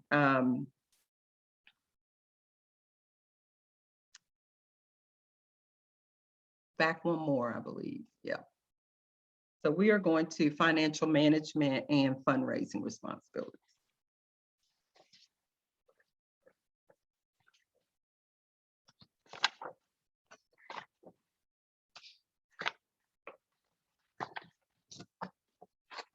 How are we doing? Are we doing okay? You can unmute yourself if you like. It's we're on a Zoom, so I can see some heads nodding. It's a little different than when I'm in person. How are we doing?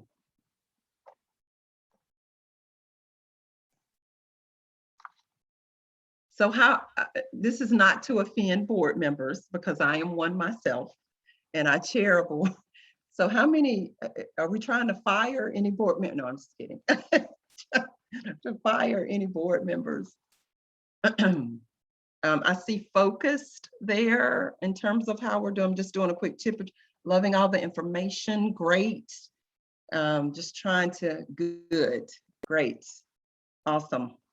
Just wanted to just do a real quick check-in, just to kind of see where we are. We've tried to fire a board member. Wow. I'm sure there's a story to that, no doubt. Okay, so we're going to move into our next topical area, financial management and fundraising responsibilities. So we're going to look at, we're going to talk about financial management. We're going to look at a budget. I'm going to stay right there for this particular topic because we have a whole workshop on financial management or session that's a part of our work. And we're also going to take a look at our annual report, which is another responsibility of a nonprofit board. And then talk a little bit about fundraising and move into fund human resources. We'll take a break just before we go into talking about human resources as it relates to a nonprofit board. So in terms of thinking about financial management, boards of directors are responsible for approving the annual budget. And they also contribute greatly to the annual report. There is the 990 report that we have to do every year to the IRS. And when you have an executive director, president, or CEO in place, they are managing the completion of the annual report, the 990, and also of the budget. Again, we're going to go into more details in the financial management session, but we do want to highlight and just kind of give an overview of thinking about the budget. Of course, the budget is an indication of projected income coming into the organization and projected expenses. Some of your organizations have multiple departments, and so each department may have a budget that makes up for the larger budget for the organization. And so what I've asked, what we have incorporated is a sample budget just for us to review and a sample annual report. So if we could go to that. And then when we come back to the classroom, once we look at those two items, I'd like to hear from you in terms of your annual report and if you've done those and kind of what that looks like for your organization. But we'll start with the budget. Give me 1 second while I pull that up. Yep.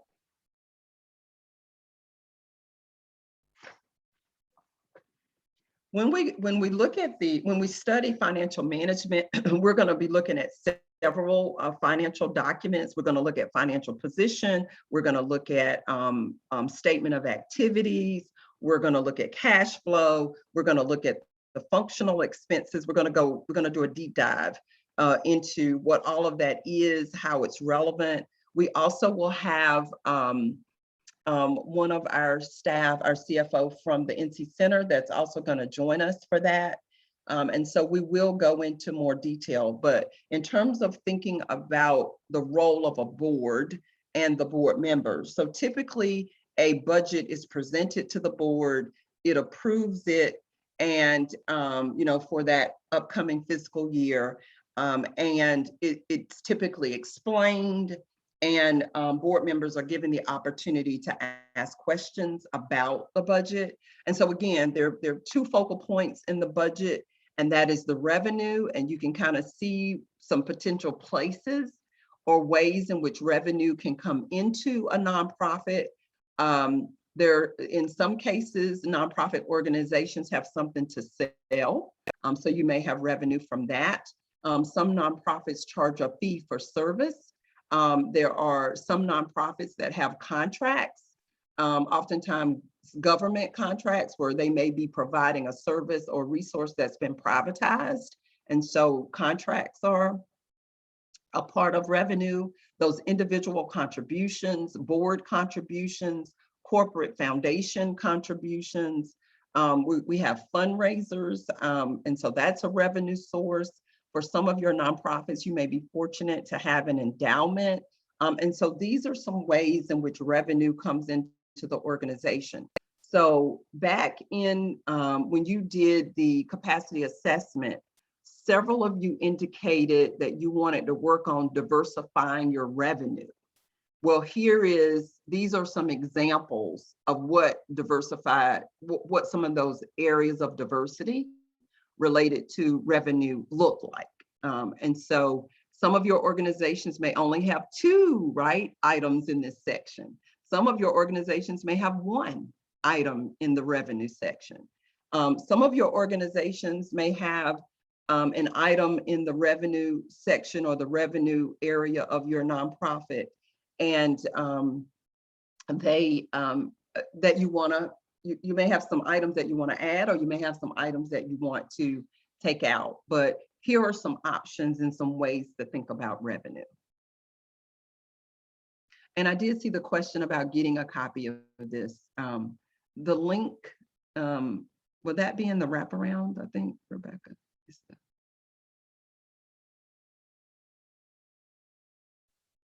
Yes, I can. Okay. We can go ahead and provide that in the Okay. wraparound. I'll All make right. a note. Yep. Okay, thank you.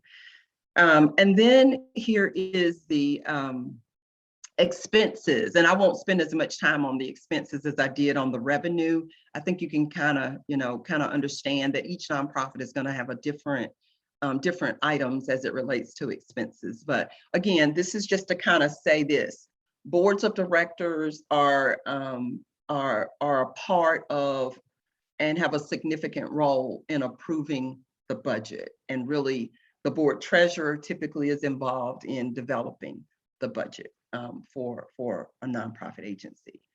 We'll go on to annual report, and I'll as Rebecca is pulling that up. So one of the expectations of the North Carolina Secretary of State's office for nonprofits and businesses is that we will provide an annual report. And it is the expectation of the community too, that your nonprofit will have an annual report. So we're utilizing the NC Center's most recent annual report to kind of give you an idea of that. Just real quick, can we go to the main classroom? I just want to see how many of your organizations do an annual report. Can you give me a reaction? I see hands up. Yes, yes, yes, yes, yes. Okay, great. Okay, all right. Van is kind of going, oh, well. Yeah, we haven't done one, but we're gonna do one. Okay. The organization just has never done one in the past. Got it. Okay. Okay, Rebecca, you can go back to it now. Did you want to do the highlights of the center, or Lisa, of the center's annual report, or do you want me to? Either one.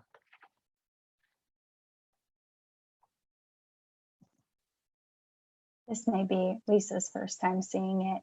Okay, no worries. She's still new, Uh-huh. but feel free to go ahead and go through the different sections you want to highlight as you've done before. Okay. That's fine. Yeah. Perfect. All right. And can I just So say if you real would just quick kind of too scroll that through, great. can I just say real quick too that your annual report does not have to be at this level. You know, it can be, when you're starting out, it can be very simple, include some key items. It could be a one pager front and back, 2 pages. I mean, really, don't get overwhelmed when you see one that looks flashy. Not that ours was super flashy, but just keep that in mind. Yeah. So yeah, you can scroll through for. So typically the annual report, it provides highlights, right? There's typically a message from the CEO, and then there are highlights about programming. So you see Jean there in the NC Center's annual report. So typically there's a message there from the ED or the president and CEO. And then there are highlights around programming and impact and the difference that the nonprofit has made in its service area. In this case, the NC Center is a statewide organization. And so you'll see kind of how the different areas of work are highlighted. So the first part was educating nonprofits. Here it's connecting nonprofits and what the NC Center has been doing. You see photos, you see quotes. Then there's advocating for nonprofits. So again, you kind of see highlights and photos and images of that. But it's giving really an update, like over the course of the year. So for the center, we had 1,210 nonprofit members, right? 294 pro bono volunteers, 373 assistance cases, 47 learning events, 8,600 participants. So you can kind of see some outputs there. And then there's the financial picture, in terms of where our income and expenses and what that looks like. So there's typically, this is very typical that you'll see some kind of imagery of that, or some notation of kind of what dollars came in and how those dollars were spent. So that's a significant part of the annual report. You can keep going, Rebecca. And then, of course, oftentimes you will see those that have contributed to the nonprofit over the years. So there's an acknowledgement there, of donors that typically is a part of the annual report. And then you kind of close out with contact information and where the organization is located and who the board members are and staff and so on and so forth. So you kind of see and have an overview of really kind of the nonprofit as a whole, and just really a portfolio of what transpired over the course of the year. And we can go back to the main classroom. Are there any questions about budget or annual report? That's a part of the responsibility. The annual report has typically in our organization been a very heavy responsibility for the executive director. I'm curious to know the role that the board can play in helping develop the annual report. Some examples of that. What I would say is I'll go back to those committees. So if you have working committees and active committees, they can help you bring that annual report together. It just depends on what that human capacity is. If you have a finance committee, this would be a task that would very much align with what their responsibilities are. And often the board treasurer is involved because you got that financial section. Also, if you have a fundraising committee, notice in the annual report, there's a space for that. So they can help generate the information that goes there. So Joy, you could utilize your committees to help you produce that information. Now, if you have staff, right? If you have paid staff, say a fundraiser, a CFO, those individuals can also help contribute to bringing and putting the annual report together. Thank you. Any other questions about budgets and annual report?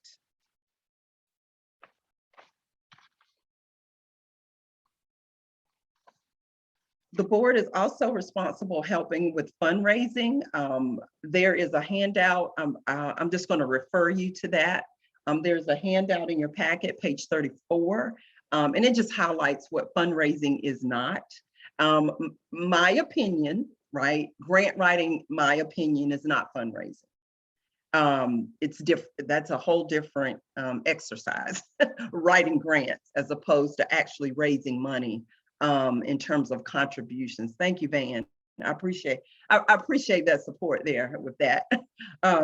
But yeah, there's a difference there in those and that. But the board of directors, typically there is a fundraising committee, and typically there is an annual fundraiser, right? There's typically that premier event that nonprofits will do to raise money. Now we've been limited in that with COVID because a lot of our annual premier fundraising events were in person. And so many of you have had to pivot and do your annual fundraising events by virtually.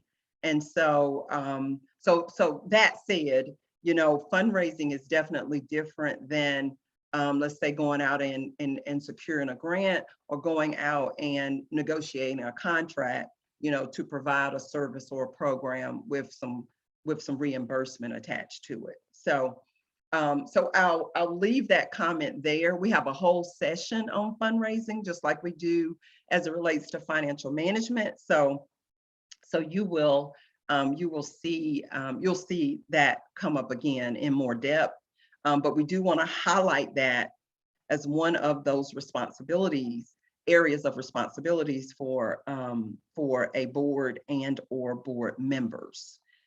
We are going to take a break before we go into funding human resources and the role of the board in helping to bring funding into a nonprofit organization for the purpose of hiring, recruiting, and or bringing on paid staff and volunteers.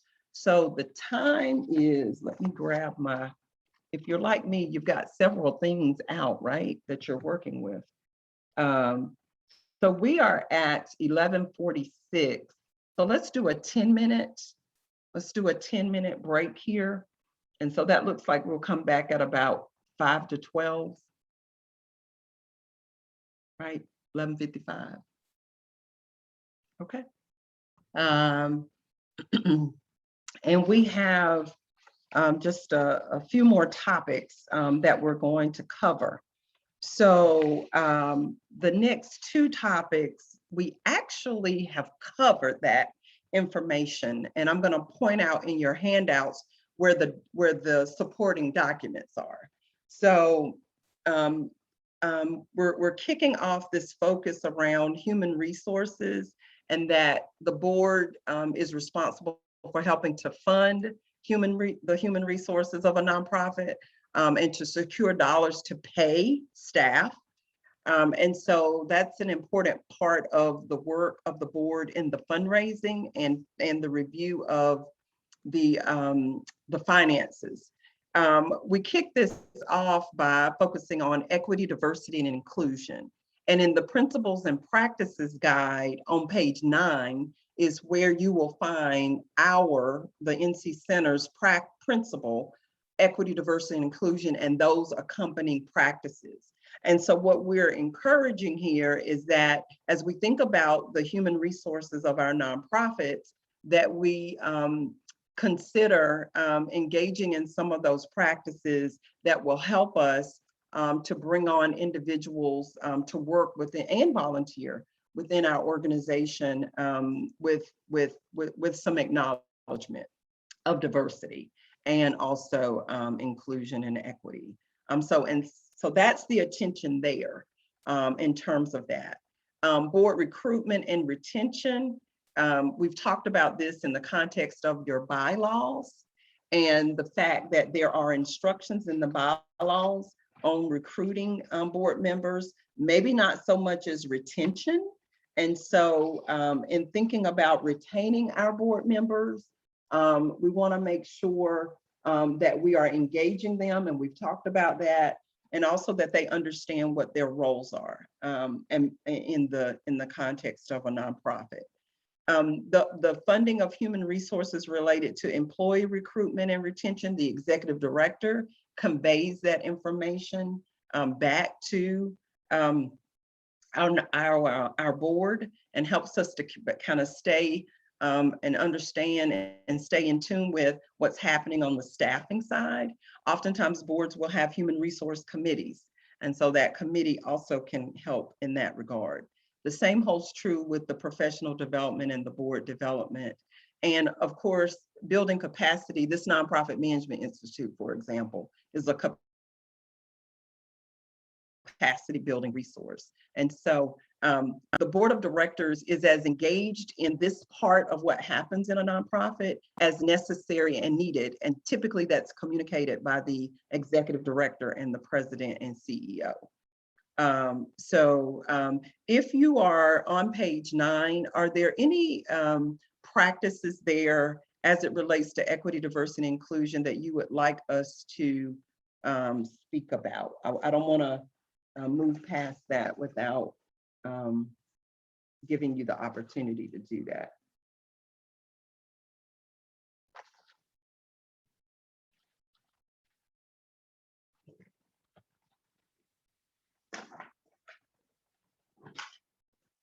And of course, you had the opportunity to assess your nonprofit related to this principle when we did all of we just pulled out those 6, but you had the opportunity to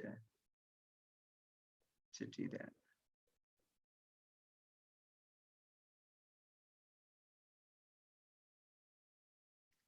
The other thing I want to point out in your manual, on page 35, we've been talking about governance and oversight pretty much all morning.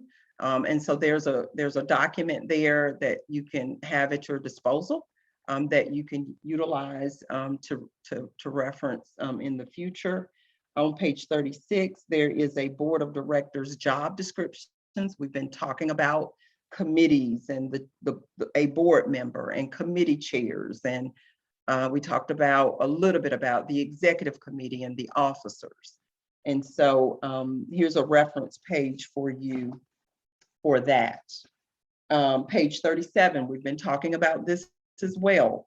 The board chair versus the the board of directors versus the executive director, and what the role is of the executive director. So that's come out as it relates to what we've talked about all morning in terms of those roles.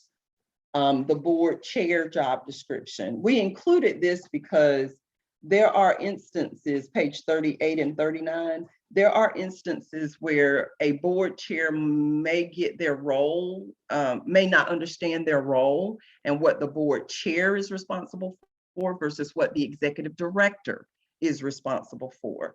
And especially if the title of the individual that runs the day-to-day operations is president and CEO, and you also have the title of the board, the head of the board as president. So sometimes there's some confusion in that. Gloria, you have a question. Yeah, I just wanted to make sure I understood that checklist you were referring to for equity. That was page 19.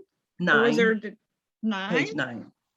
It's the principles and practices guide. Okay. All right. That lists the different practices. It's not a checklist, but it's okay. Yeah. Okay. Yeah. Thank you. You're welcome.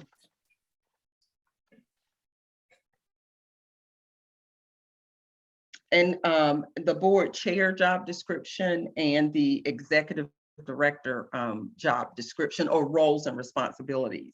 Sometimes a board chair might not necessarily understand, exactly what their role is. And sometimes we have to help them with that. One of my favorite handouts in this session is page 39. And that is the difference in the board chair role and the executive director responsibilities.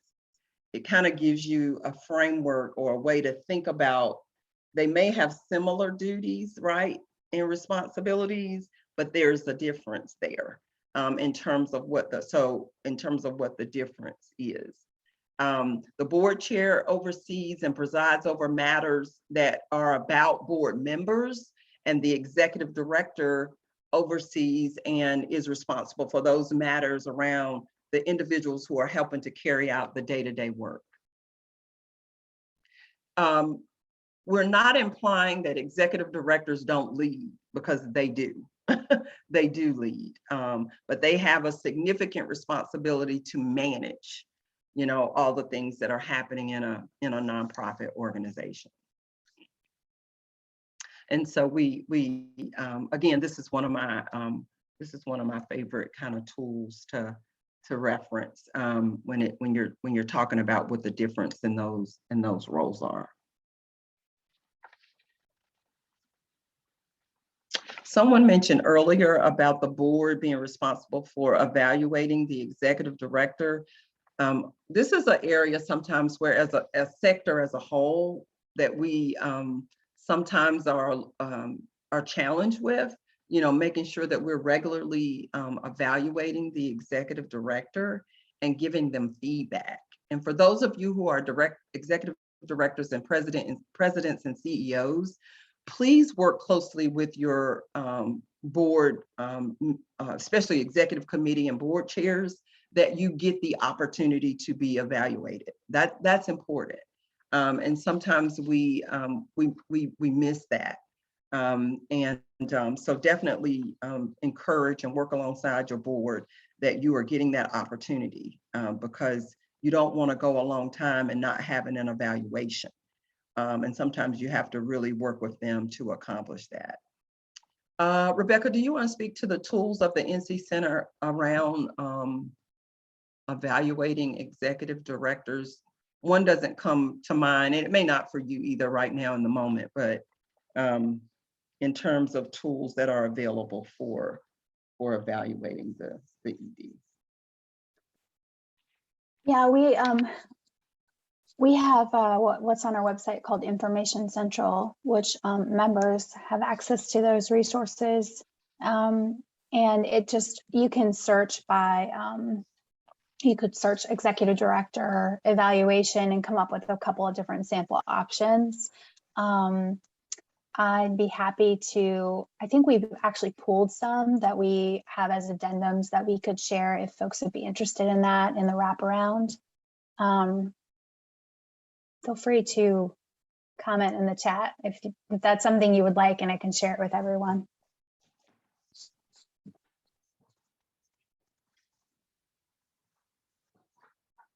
All right, I'll go ahead and include that as an additional resource for sure. Great, great. So another area of focus, since we're talking about board governance, is to evaluate the board. And so if we could go back to the main classroom or the main room, that would be great. We're going to go into breakouts here in just a minute. And one of the things we want to spend time on is thinking about how do we evaluate board members and how do we evaluate the board. So in your information on page 40 and 41, there is a board of directors evaluation. And so what we want you to do is to evaluate your board using this tool. And so if you look at the tool, it's there's three sections. The first section is kind of a needs improvement, doing well, excellent, kind of rating of items. The second section is priority areas for improvement. And so you have that. And then there's some open-ended questions in section 3 in terms of how the organization should, or the board should, some things the board should think about in moving forward. So there are 3 sections there. So what we want you to do is take a couple minutes to kind of go through section 1 and 2, do some bullet points in section 3.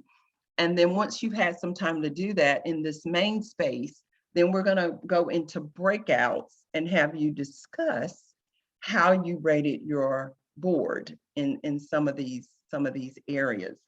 Now there's a resource called Board Source. So if you Google Board Source, there is a resource.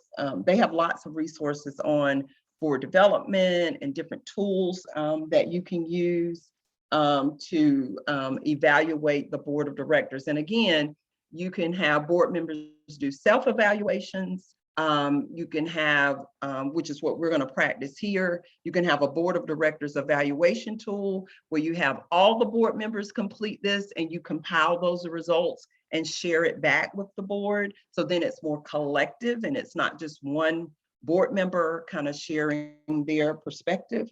And so there are a lot of different ways that you can use the board of directors evaluation. So I'm going to go silent just for a few minutes and let you evaluate your board. And then we're going to go into breakouts for you to have some discussion.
Okay, so Rebecca, I'm gonna go ahead and have you place our group into breakouts. And we're gonna stay in the breakouts. I know our time is, wow, it is coming to an end pretty close. So if it's okay with everyone, we're gonna do about 5 minutes in the breakouts, and then we'll come back. So we'll have 5 minutes in the breakouts. I'm going to open up the rooms and we'll see y'all back here in a bit.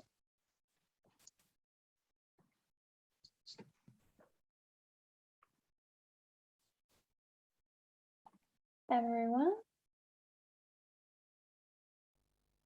Well, welcome back, everyone. Thank you so much for doing that in 5 minutes.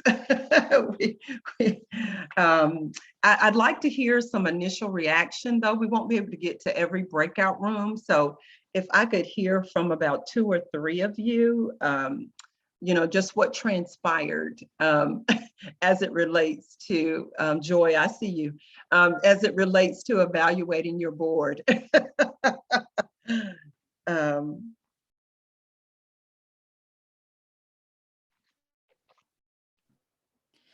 I think one thing that is really important to know is that it's really useful to have those breakout rooms. I felt like 5 minutes wasn't really enough to kind of like hear from everyone.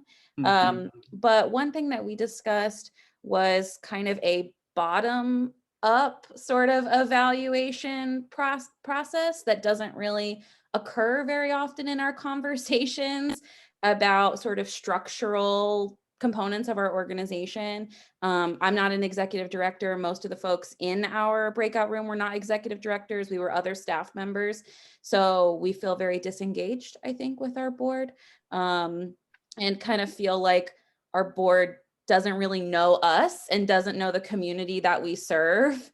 And that is incredibly frustrating to feel like they're impacting our work in perhaps not the best way, or not being as supportive as they could in terms of affecting the communities and the work that we're here to do.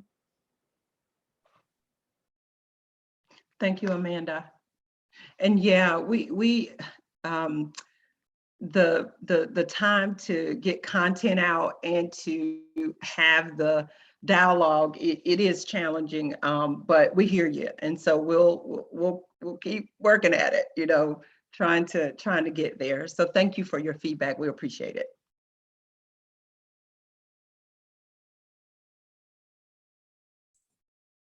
Hey, it's Barbara. In our breakout room, I don't know that we actually talked about evaluating the board so much as kind of giving evaluation of the board. And so a very common theme had to do with board engagement and participation in fundraising and the challenges of that.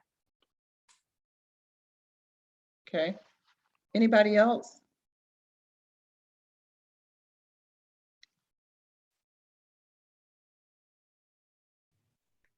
This is Rolanda. In our group, we all pretty much was talking about how COVID has become an issue for deciding attendance at our meetings. And myself being fairly new, our board's only like 5 years old, and a lot of these, a lot of our evaluations in the group would be pretty low on the scale of 1 to 5.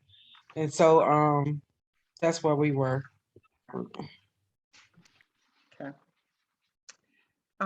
What I'll do is we'll make a note that we will pick back up with board governance at the top of our time next time, just to kind of reflect back on some of what your comments are, because we don't want to rush through the topic by any means.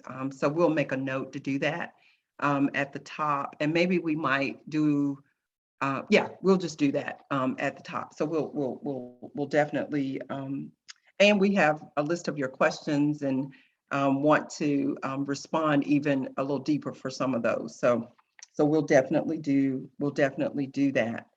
The last two things that's in our notes, we're finished really with the handouts in your manual.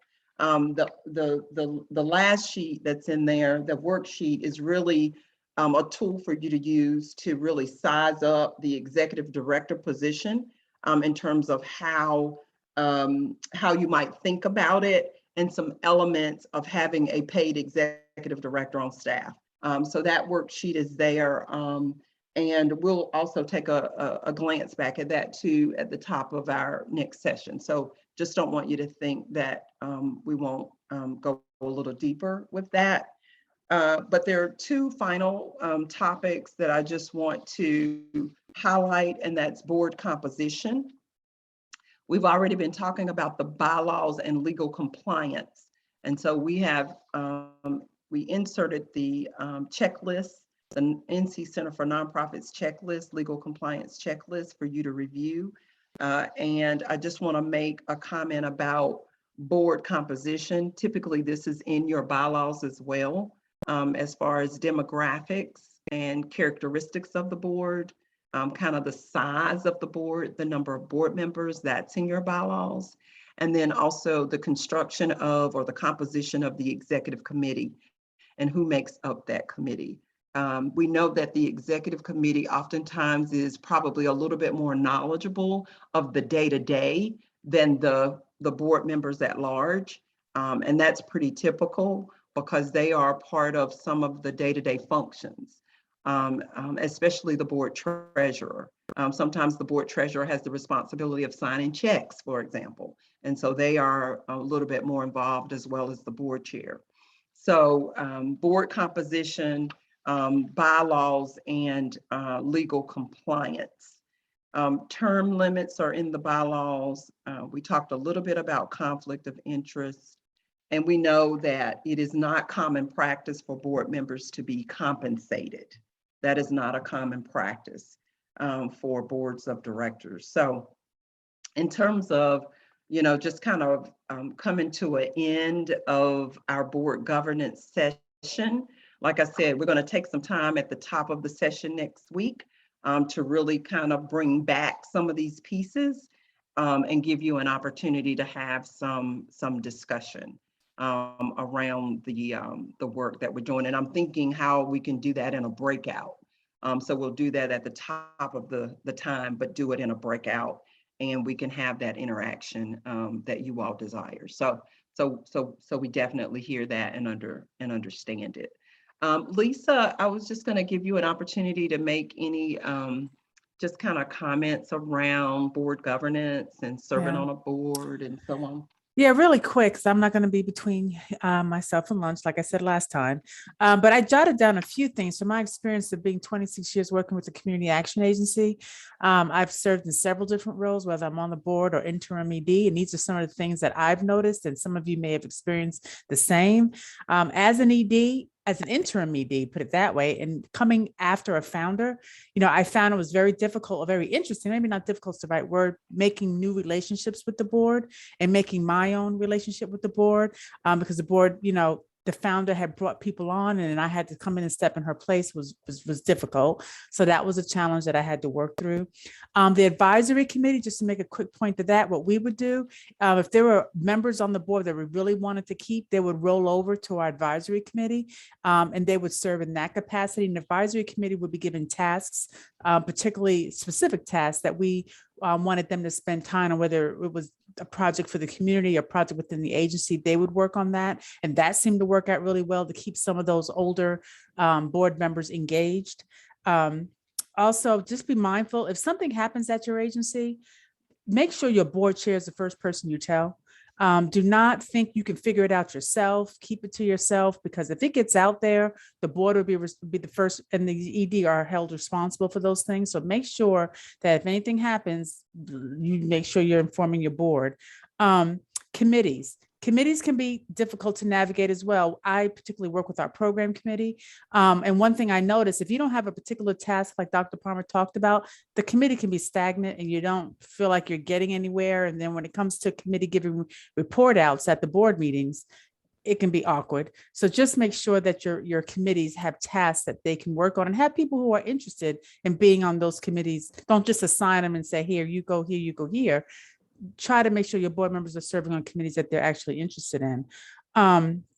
One thing I've also learned is being on board, make sure you have in your agency someone to be a spokesperson, someone who can, if something happens or something good or bad, you have a media spokesperson. Just, sometimes all agencies have that one staff person who's the most talkative, is out there, but they may not be the best person that you want as the agency's face, right? I see Dawn laughing. She must know what I'm talking about. So just make sure that if you have a spokesperson for your agency, you know who that is. I think those are my jot downs that I put down just as some advice in case any of you are running into any of these situations. Just a heads up. Thank you, Lisa. Thank you so much. No problem. Rebecca, before you officially close us out with what is next, I want to give the group an opportunity just to, or maybe it's more for me, to just kind of give me a sense of where we are. How I know that was a lot of information. There's a lot of different directions we can take with any of these topics, but I just want to get a sense of kind of how today's session has unfolded for you.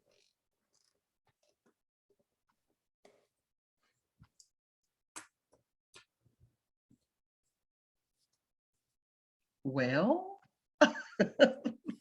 they're hungry.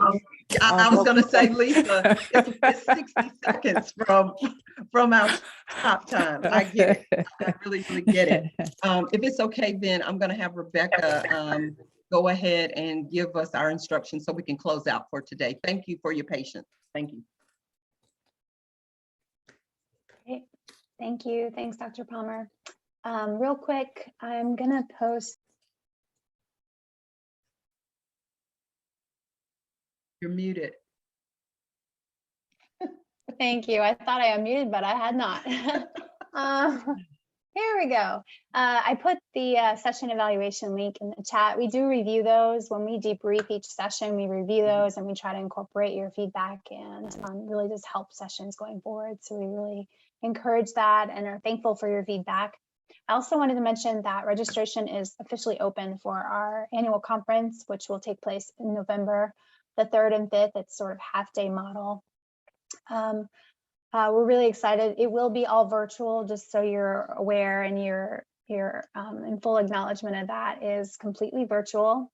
I wish we could be in person. I think we all kind of wish we can be in person, but such as things are, this is what we're given, and so we're going to make it as impactful as we can in a virtual format.